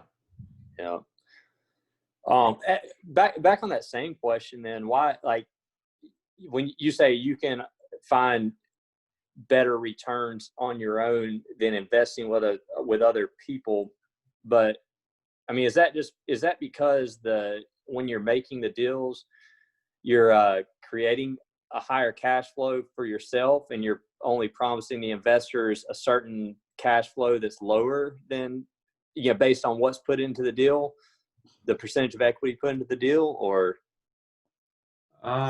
Not. I guess. Yeah. So let's say there's, okay, just two people, the syndicator and only one investor for simplicity's sake. You're putting in, the syndicator's putting in $500,000 and the investor's putting in $500,000. So you have $1 million. Are they going to have an equal cash flow through the life of the deal? So I can answer it. Like I'll do your way in a second, but like back to, so same thing, have the two guys, the syndicator and the investor, right? But just say the investor puts up the whole $1 million, just to make it easy. Say the other guy puts up nothing. That guy would put up the $1 million, he'd own 70% of the deal. So he'd get 70% of all the cash flow, 70% of all the like capital gains. So if you sold it, made $5 million, he'd get $3.5 million. The syndicator would get $1.5 million. So like then say the same thing what you said. Say now the syndicator puts up $500,000 and the other guy puts up $500,000. So say Tio or me or both of us do a deal and we put up the $500,000 and we bring on a second investor just to be passive for $500,000. Our $500,000 will make a lot more than that guy's $500,000, but only because like we get 30% of profit off his $500,000. You see what I mean? I got you. Yeah. So that's the only reason. So like it's a great return for that guy. He didn't have to do a thing. You're like tapping into like the syndicator's access to deals, access to crews, managing the property, all the headaches. That guy with the $500,000, say he owns a company and he makes $1 million a year, his time is better spent just on his business. So that guy might be like, here, take this $500,000, and over 5 years, you doubled it for me. I didn't have to do anything, and in the meantime, I made $5 million more. See what I mean? Yeah, that makes perfect sense. Just to like dumb it down like a lot more. But that's why I said. So when Tio says like you can make more money on your own deal, it's cause like for all the syndicators, usually they're full time. So like me and Tio are like always looking for deals. So like you can get a good deal, run it, and then any of the money you raise, you're making some percent off of the profit that money is making in the deal, because you're like managing their money in essence. Yeah. You know what I mean? Is most of the higher return as the deal manager in the come at the end, or is it also, are the owners of the deal or the managers of the deal getting a higher cash flow throughout the entire course of the deal? Like, so like again, to dumb down, if the investor put up all the money, say the $1 million, and the other guy put up nothing, that guy that put up the $1 million would make more money off that deal in every aspect, cash flow, everything, because you're only getting 30% of the profit. You're not really like, there's basically no point that you're taking advantage of the guy. Like he's actually getting the bulk of stuff. And a lot of times there's minimums. So like if that guy put up the $1 million, what he was talking about with that pref return, what it means is like, if you gave that $1 million guy an 8% pref, it would mean until he gets his 8% cash flow that year, the syndicator wouldn't have got anything. So like you're basically cutting the minimum, and that's not always in the thing. Some people just do a simple 30-70 split. So if the property made, say, 8% for the year, the one guy would get 70% of the 8%. The other guy would get 30% of the 8%, if that makes sense. Yeah. Every deal is different. Oh, yeah. That makes sense. Because like some deals, like they buy that needs like a bunch, like I just bought into one that needs a bunch of value add, and the pref returns like 5%, right? Which isn't good, right? I mean, it's not good, right? Yeah. But after the 3-year, 5-year value add process, my year to year, once they cash out refi, is going to be like 18 or 20%, which is sweet, right? So like if you look at it, like, and that's like 18, 20% for the like first year, second year. So like when they refinance, I'll get a bulk of money back, which for, let's say those like 3 years, my average is going to be 18%, even though I only got like 15 or 5% for the preferred return. So it depends on the deal, right? Because you can buy a deal that just cash flows like crazy, and you can start making that like 12, 13% day one, but you don't have like that appreciation. Appreciation or bulk at the end of it. So it just depends on the deal, the area, and kind of just how it's structured. And you can do it like in a million different ways, which is sweet, you know? Yeah. And there's some other sweet parts we didn't really talk about, but by having equity, so the guy that has 70% equity being passive, like he gets 70% of the depreciation. So you get some crazy tax benefits. So like even that like 8% pref, it doesn't sound really cool, I guess, even though it's solid because you don't have to do anything and it's a very stable deal. But sorry about that. But what's cool about it is like, so say over the 5-year period, you make 8% a year for 5 years roughly, and then you sell it and the property's worth double what you bought it for. So you make, basically you double your money over 5 years plus the 8%. So you got like 150% return, which is sweet. But you also got depreciation like all 5 years. And if the property was big enough, you do some crazy stuff. And on average, whatever you invested in that deal is like a write-off year one. And don't like quote me on that, but there's like a bunch of cool stuff you can do. And you basically take a whole bunch of depreciation up front. So the guy that put the $1 million up, he roughly would have $1 million loss year one, even though he didn't lose $1 million. So I got roll that over to other investments, and the returns, if you adjust it with all that, are pretty crazy. So investors do get most of the same tax benefits, if not all. I guess the only one you wouldn't have. I guess the one you wouldn't have is the 1031 exchange at the end of the deal, because you didn't yourself have the deal. But aside from that, and you actually can still 1031 it. You have to have an agreement. So like the upside to syndicator only having like 2 to 3 investors is it makes it easier to 1031. Where like some guys will have 100 investors for like a real big deal, and it makes it like impossible to 1031 because no way they're all going to agree on it. But if you have 2 to 3, and I sat down and said like, hey, like passive investors, like what if we 1031 this because we doubled the value from $1 million to 2? We could sell it for 2, 1031 it into this $2 million property and turn it into 4. You can get them to agree, and you can actually all agree and 1031 it.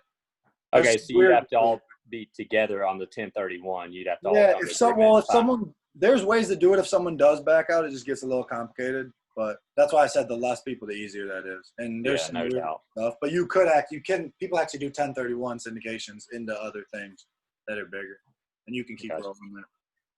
It's like one of those things you kind of got to agree on the beginning. Like if whatever 5 guys going on it, like, yeah, we're going to buy this. And then in 5-7 years, we're going to sell it and buy some bigger and then keep doing it till we have whatever, how many thousands units we want. Right. And that works in that that works in like storage too. Like syndications are in every asset class. It's not just multifamily. Like you can syndicate anything really. You can syndicate a hotel if you want. Yeah.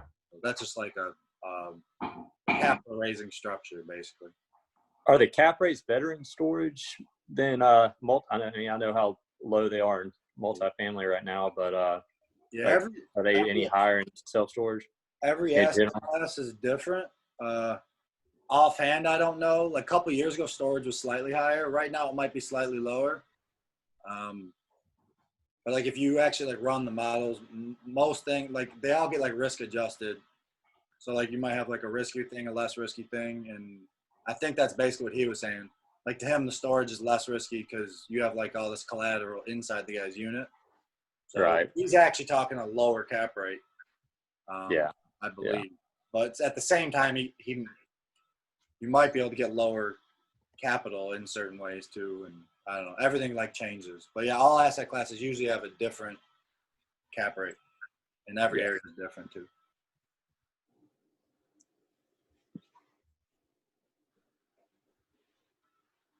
Anyone else got anything?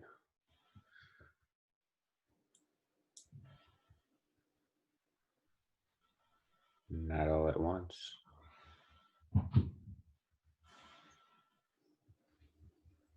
So we usually, when we have our meetups in person, obviously you guys like that are out of state won't be able to join us, but what we usually do, we go to a restaurant and eat after and hang out for more and talk about real estate, and it's really sweet.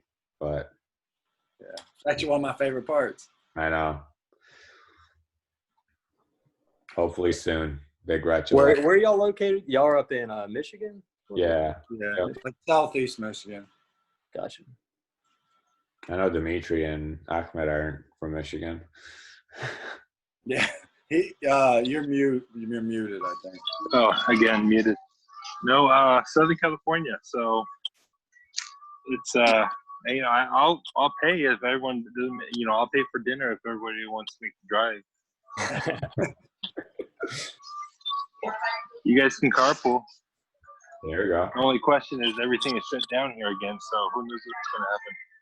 You're about to get arrested not having a mask on in California. What are you doing? No, I'm in Sam's Club right now, and without my mask, it's going to be a bunch of Karens coming up to me, supporting me, saying I don't have to wear a mask. I got Karens on my side. That's awesome. Tia, quick question. With this recent shutdown, is that affecting your rentals at all in Michigan? I honestly haven't had any issues. The Airbnbs kind of took a hit, but it wasn't like anything crazy. But as soon as they like opened up, I like raised the rents or rates, and it's actually been good so far. So, I mean, don't get me wrong. I think I don't want to call it luck. I don't know what I want to call it, but I know plenty of people that have people that haven't paid for months and months. My retail customers in the shopping centers or the small retail buildings I have.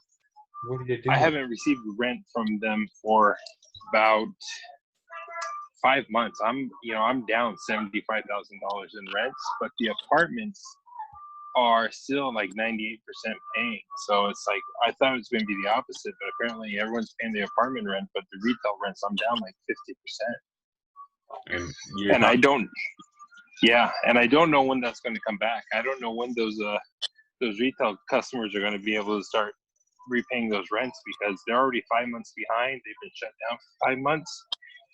And, you know, I think I'm going to lose it. I mean, I already lost a couple of them so far, but I'm thinking I'm going to be losing a few more tenants here, because they just can't hang anymore. They can't stay open. By retail, do you mean like, is it like strip malls, or is it like gyms, or like Yeah, what kind of stuff is I it? have retail commercial. I have like one small strip mall, like 6,000 square feet. 7-Eleven always pays their rent, but everyone else has been shut down. And I got another building that's like 20,000 square feet office retail, and I'm barely collecting 50% on that one right now. Yeah, that's crazy. Yeah, it's. So like I said, Did they start to pay when y'all opened up? I know California shut down again the other. No, it's like, you know, by the time they were able to start opening up again, we got shut down again. I think we're only open for like a month. You know, I mean, at the most a month, and they were barely even to get their doors open again, and then all of a sudden we had to shut down again. So they have no money. So it's like I said, I'm expecting a few more of them to go out of business if they're not already in the process of it, moving out in the middle of the night. You know, I already had a couple people move out in the middle of the night, and there's not much you can do about it.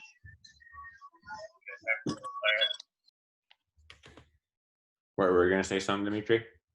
And again, forgive me, but like it's something I heard some people say it's a good time to buy retail because of what's going on. And is it possible to add apartments on top of your existing retail locations? I think you're out of the country, correct? I'm in Philadelphia. Oh, you are Philadelphia. Okay, yeah. Well, I mean, technically, California was built in a way where everything is so spread out. Like, you know, the buildings you have are only structurally sound for 1 or 2 stories. So adding anything above that would technically require almost like a rebuild. Okay. So that's not, you know, they're all 1-2 story buildings. And in terms of buying retail, I mean, yeah, if you can sit on it for a while, and if you get it for a price where you can, you know, manage the debt service until you start collecting those rents back. I mean, is it going to be like a fire sale again? I don't think so. But is there going to be some deals coming up? If this continues, I think there will be a few deals, because there's a lot of investors out there that are so highly leveraged that, you know, if they miss a month or 2 of rent, they're in big trouble. You know, but the only thing that's saving them right now is, you know, they don't have to pay their mortgage. But sooner or later, that mortgage is going to come due. You know, and once that mortgage comes due, you may see a bunch of guys trying to get out. So it's all up in the air until the banks and the federal government start making rules and regulations for all the commercial loans. So right. I mean, right now they're all talking about, you know, residential loan forgiveness and residential loan deferment, but and on my commercial loans, they are also doing some deferment. Those are the government-backed loans, the small bank commercial loans and the non-government-backed loans. You know, the ones that are not Fannie Mae or Freddie Mac type loans. I don't know what they're going to do with those right now. I haven't heard anything yet. So everyone's focusing on the residential because, you know, that's the majority of the country where everyone needs a home. I don't even think they got around to dealing with the commercial loan stuff yet. So yeah, just gotta wait and see. And if they do start calling those loans due or the missed payments, you may see some of the guys that are highly leveraged wanting to get out, and maybe there's a deal there. I don't know, but I think we're a little premature, but maybe towards the end of the year, maybe something might start showing up. But even if you do jump on a good retail deal or a commercial deal in a retail type building, how hard will it be to backfill those empty spaces? How hard will it be to get retail commercial tenants back into those buildings again. You know, when they're shutting down, you know, Macy's and Best Buys and stuff like that because everything's online, who's going to fill up those spaces? You got to do a complete remodel now. So, I mean, if you buy anything, I would suggest buying something that's easily divisible or easily has a lot of potential tenants, meaning smaller spaces. If anything has a larger space or it's difficult to lease, I'd stay away from it. Yeah, definitely the smaller stuff would be better. Oh, you're onto something. Like locally, there was a local Walmart that closed, and it reopened as like a flea market, and it flourished for all about 2 months, and then COVID. Yeah. So now imagine it's more about the confidence. Like who wants to re-enter that situation and then risk getting shut down? Yeah, but the problem with the smaller spaces is all mom and pops, and all the mom and pops are getting wiped out because they have no safety nets. You know, they're handing them out. So it's kind of like it's almost like flipping a coin right now to see what's going to stay, what's going to go, and who's going to last and who's not going to last. You know, so yeah. Oh, we'll make it. We'll make it out of this stronger one way or another. Yeah, that's for sure. But you know, just you know, I think it's a lesson for a lot of people. You know, like don't do a Grant Cardone and over leverage and overpay for everything. Just kind of be a little more risk adverse going into the future now because you know, this is something that no one expected. Sure. Yeah. Don't over leverage. That's all I gotta say. Yeah. Wow. I think it's just going to be a huge shift. Like, I've always ordered everything online just because I always look at it as like a time thing, right? Like, it takes me 30 minutes to go to the store. It takes me 30 minutes to get back. It takes me 30 minutes to come, you know, walk around the store. I can order on my phone in 5 minutes and save a bunch of time. I think a lot of people that never ordered anything online kind of see that now, right? Because they were scared or whatever to go to the store. And, you know, I mean, just look at the stock market or the stock for Amazon, right? Like, it's crazy. All those like online retailers. So I just think that's going to make a huge shift. Me personally, I would stay away from that stuff, even if you do find like a crazy deal, you know? I don't think I'll ever go back to anything close to normal again. We're at the next level. It's almost like humans evolving into X-Men. This is the next level of commercial real estate investments now. You know what I mean? It's not going to be the same. For real, I'm reading this book. I think I was telling Nate about it. Hold on, I can't. Yeah, there's the future is faster than you think, or the future. It is literally, take this book and read it. It'll blow your fucking mind. Like, speed that technology has like moved from like in our lifetime, like let's just say in the past 10 years, is like crazy. And like the next 10 years are just like out of this world. Yeah, it's on like an exponential curve, and I think the stats something in like the last year, more information was found out than in the last 80 years. Right. So in 1 year, we like figured out more stuff and invented more stuff than in like an 80-year span. It's something stupid like that. You have to look it up. There's some real crazy stats on it. I didn't read that book, but there's some really good stuff on there. Because like if you think about it, like our grandparents went from like shitting in a hole outside to having like indoor plumbing, essentially, right? And like we went from like not having internet, not having any technology, to like all sitting around all over the country talking on our computer, right? Like, isn't that like nuts? And it's just like faster. It's if you guys are looking for a book, that book's like, sweet. I listened to that book. That's a great book too. Oh, you froze up. It is a great book, though. Just added it to my Amazon cart. No, it's good. It's good. Someone recommended it to me. Yeah. A little robotic. Dimitri's future is not faster than we think. He was just showing us the old computer. He said, let me show you the old tech. But there was some crazy stuff because they like, and that book probably does too, but like this phone, which mine's like 3 years old, they say like this phone has more computing power than the whole world in 1970. Yeah. Something stupid like that. And that's just one. It's not like all of them combined. Yeah. So that's some crazy stuff. But Like, I personally got to hop off. I got to take a call at 9. all right, good. But thanks everybody for joining. I'm going to hop off and you guys probably stay on, I think. But all right, I'll see you. All right, see you, Nate. Does anyone else have anything else? If not, we can adjourn the meeting. Anyone? Going once? Tia, are you still sending letters out, or like what's your primary source of advertising for sellers? So right now, you're saying for like multifamily or for like the flips we're getting? Let's go with multi. Multi, we haven't been sending letters.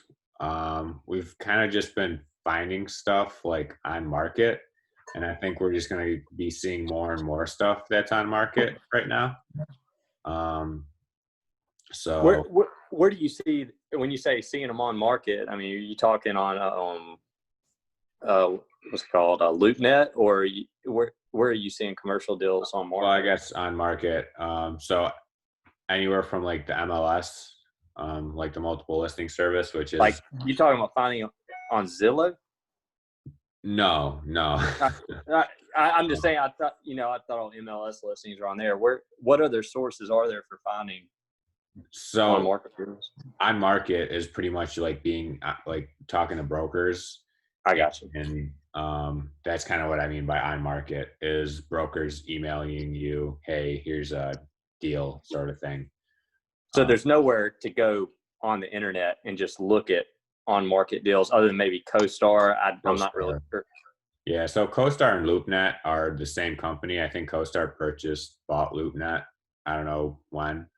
I talked to the guy, the local rep from CoStar just a couple weeks ago, but I think it was like $1,200 a month. It's like, you're talking about spending $15,000 or $20,000 for a year. Maybe worth it, maybe not. I don't know. Yeah, I'm honestly gonna buy it. There's a guy locally that he's gotten some really sweet deals off of it. Really? So I mean, if you think about it, imagine buying like 100 unit building at way under value, like way under price. Like even if you don't buy it under price, let's say you pay market value, but you're not paying your $100,000, $200,000 broker fee, right? That pays for itself right then and there. But yeah, I'm just wondering how many more listings are on CoStar than LoopNet. I was saying more, not really from a listing standpoint, like seeing active listings, more of a place where you can get information and know and contact owners for like, be like, hey, are you looking to sell? I got you. Thing. That's kind of like how I was like talking about it. So it's not like sign up for CoStar and you're going to see 10 times the amount of actual listings on the app or website. It's more of knowing what you're looking for and finding the data. The thing what I've found with all this stuff, like everyone's like, go talk to all the brokers, get all their info, this and that. A lot of these deals trade, like all the deals that make sense, the brokers aren't even going to blast it out to their list of however many people there are on there, right? They know that whatever, let's say like me and Nate buy in this area and they know that we can close, they're just going to bring it to us and be like, this deal is not on market. You're the only ones who see it. Here's the deal. It's 50 units. This is the price you want it or not, right? So that's how a lot of these things happen in that realm, which is kind of unfair, right? Trying to get into it. But once you do buy a few buildings and people know that you close and people know what you buy, then it's sweet because deals just come to you. These guys know you buy. So that's just like, hey, you want this one? Yeah, let's do it, right? Run it. Yeah. What if you were going to a new a new city, you didn't know anybody, and you were trying to get in with brokers, what would be your I've just been talking to like all the brokers, and I just like me and Nate have met with a bunch of them, and we just tell them what we're looking for, right? And sometimes they send you a deal and it doesn't fit whatever you're. Hold on, my dog was eating my shoes. They what was I saying? Oh yeah, they send you a deal and it doesn't work. So a lot of people just don't say anything, right? They're just like, oh, doesn't work, throw it in the trash, right? Yeah. I make it a point to like, if a deal doesn't work, I email them back and be like, hey, this deal doesn't work. For the deal to work for me, I need to buy it. Let's say the deal is at like 56 a unit. I need to be at like 48 because the water expense, the gas, whatever expenses, and I like tell them the reasons. So that way they're like, oh, this guy's actually like looking at the shit I'm sending them and like thinking about it and like putting shit together. And not just like, oh, this is dumb or whatever, right? So I try to give them feedback all the time, just because, I don't know, try to build a name for yourself, I guess. Yeah.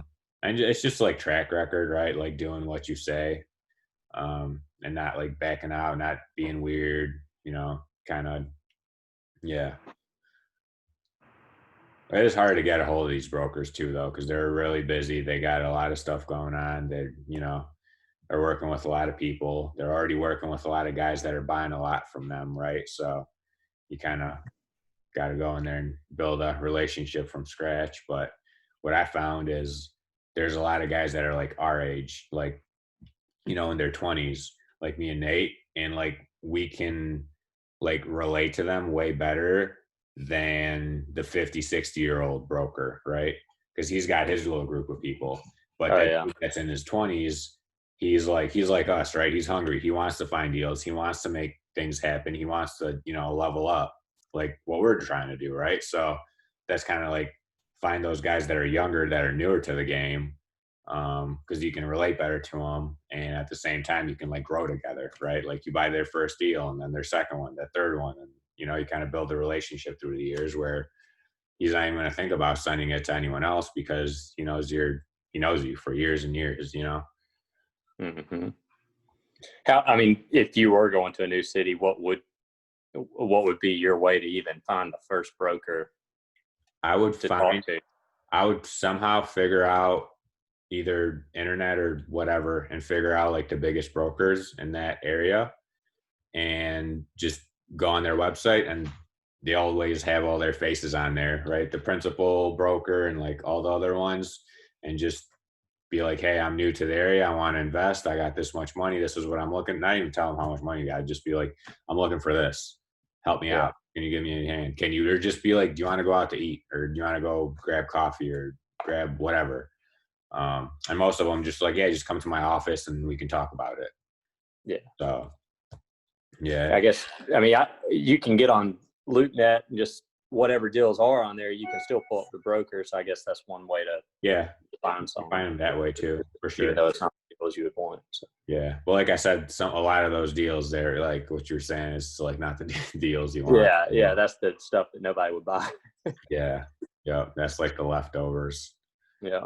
So, but yeah, just I think it's pretty simple finding brokers. A lot of times, like you go, even a deal that is on market, that's like newly on the market, sometimes you can still find deals on the market, you know, send an LOI and go and look at it and tour it. And that's another way to meet a broker, right? Like me and Nate have had guys that have looked at buildings that they just wanted us to like help them with their inspection and do the walkthrough with them. So we did it. We didn't have any interest in buying the building or doing the deal or whatever, but we got to go walk and meet the broker, you know? So yeah, the guy selling it. So Theo, question: when you're buying some of these multi units, is there a typical deal structure, or do you offer like potential seller finance deal or subject to on existing mortgages? In terms of other ways that instead of the typical 25 or 30% down or cash purchase that others may, you know, do. Yeah, I usually ask what they want. And sometimes the agent or the broker, they know what the seller wants, and sometimes they don't. So you either like make a few different offers. So like that 6 unit, I asked him, I was like, what do these people want? And he's like, I don't know. I was like, well, do they want price? Do they want ease? Do they want like, what do they want? And he's like, I don't know. I'm like, okay. So then I just put in 2 offers. I put in an offer. What was it? I put in an offer at two. I don't even remember. I put a cash offer and a financed offer, and obviously they wanted more money, so they took the financed offer. Wow. But a lot of people are open to like owner financing, and like there's a duplex I'm looking at now, and it's the same thing. Like the guy, he's got land contract terms, but the agent said that he would rather have cash. So they want like 120 for it is what it's listed at. So I'll throw in an offer at like 80 cash or 100 with their land contract terms, just not 120 because their 120 doesn't make sense, you know?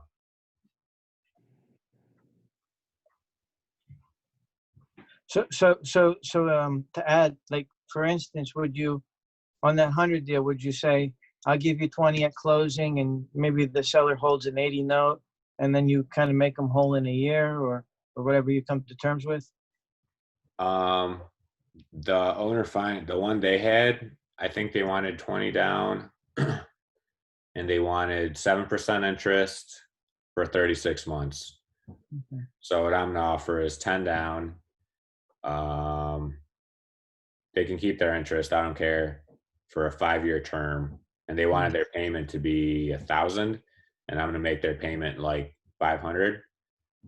So that way they can negotiate. The only thing I care about is the payment, right? So if they can get the payment to like 700, like meet me halfway, and even if they want it shorter, that's fine because I can refinance.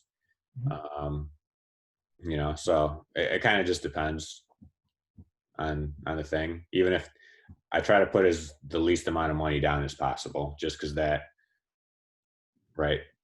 That's the whole magic, I think, of owner financing, if you can do it right, is Yeah. putting not a lot of money down so you can buy another one, Oh yeah.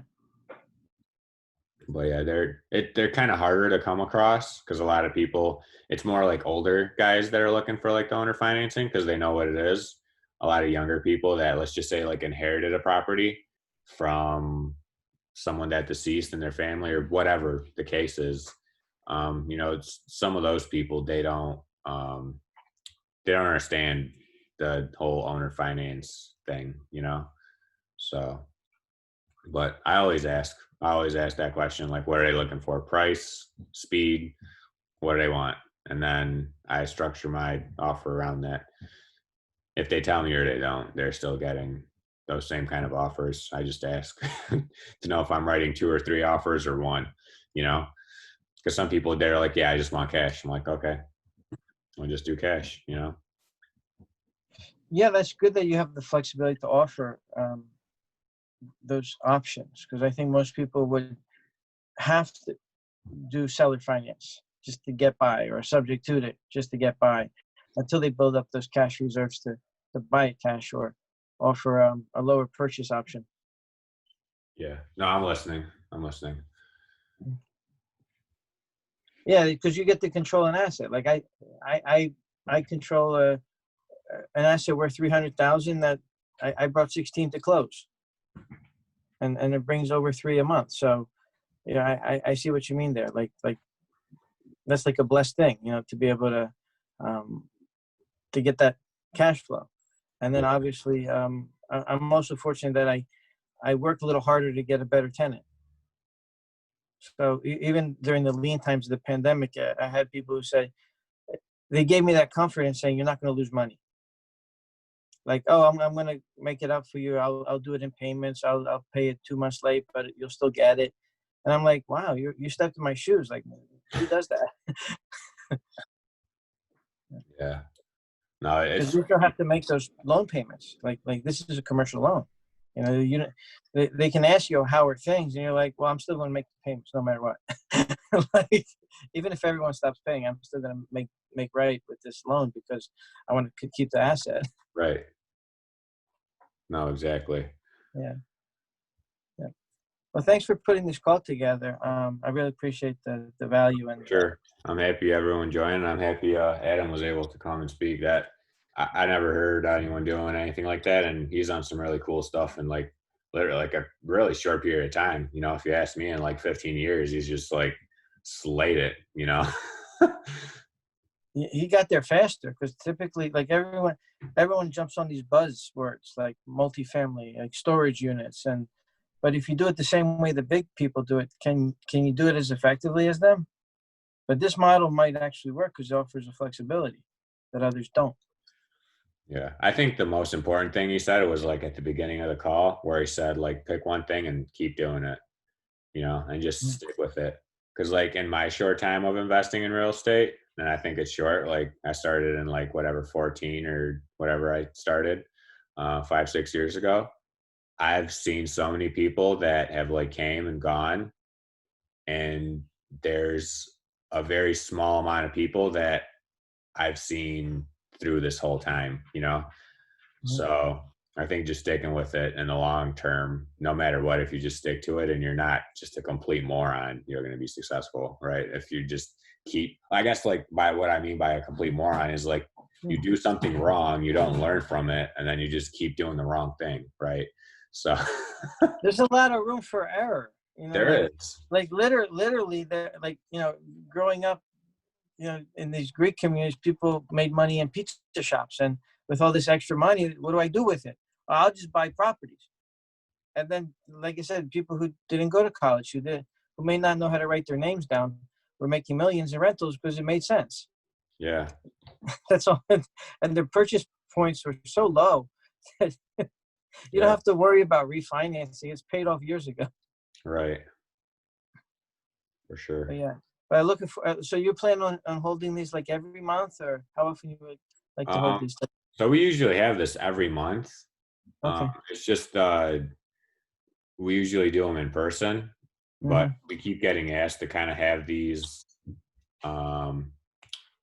like virtually also. Yeah. And I think we got like a pretty good group of people that we keep having show up virtually and kind of like throughout the US.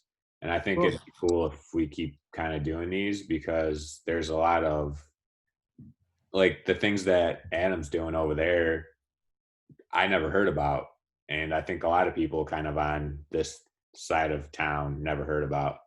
So it's kind of sweet to see like what people are doing over there and maybe try to apply it here or invest out that way, you know, or whatever the case is. Yeah. You know, just to kind of learn more and be exposed to more. For sure. So, but yeah, we're going to try to, even once we do get back to like normal-ish, I'll try to keep doing this. Yeah, it's great. I appreciate that. Thank you. For sure. All right. All right. We'll talk again soon. Thank you, Tio. Yep. You guys have a great night.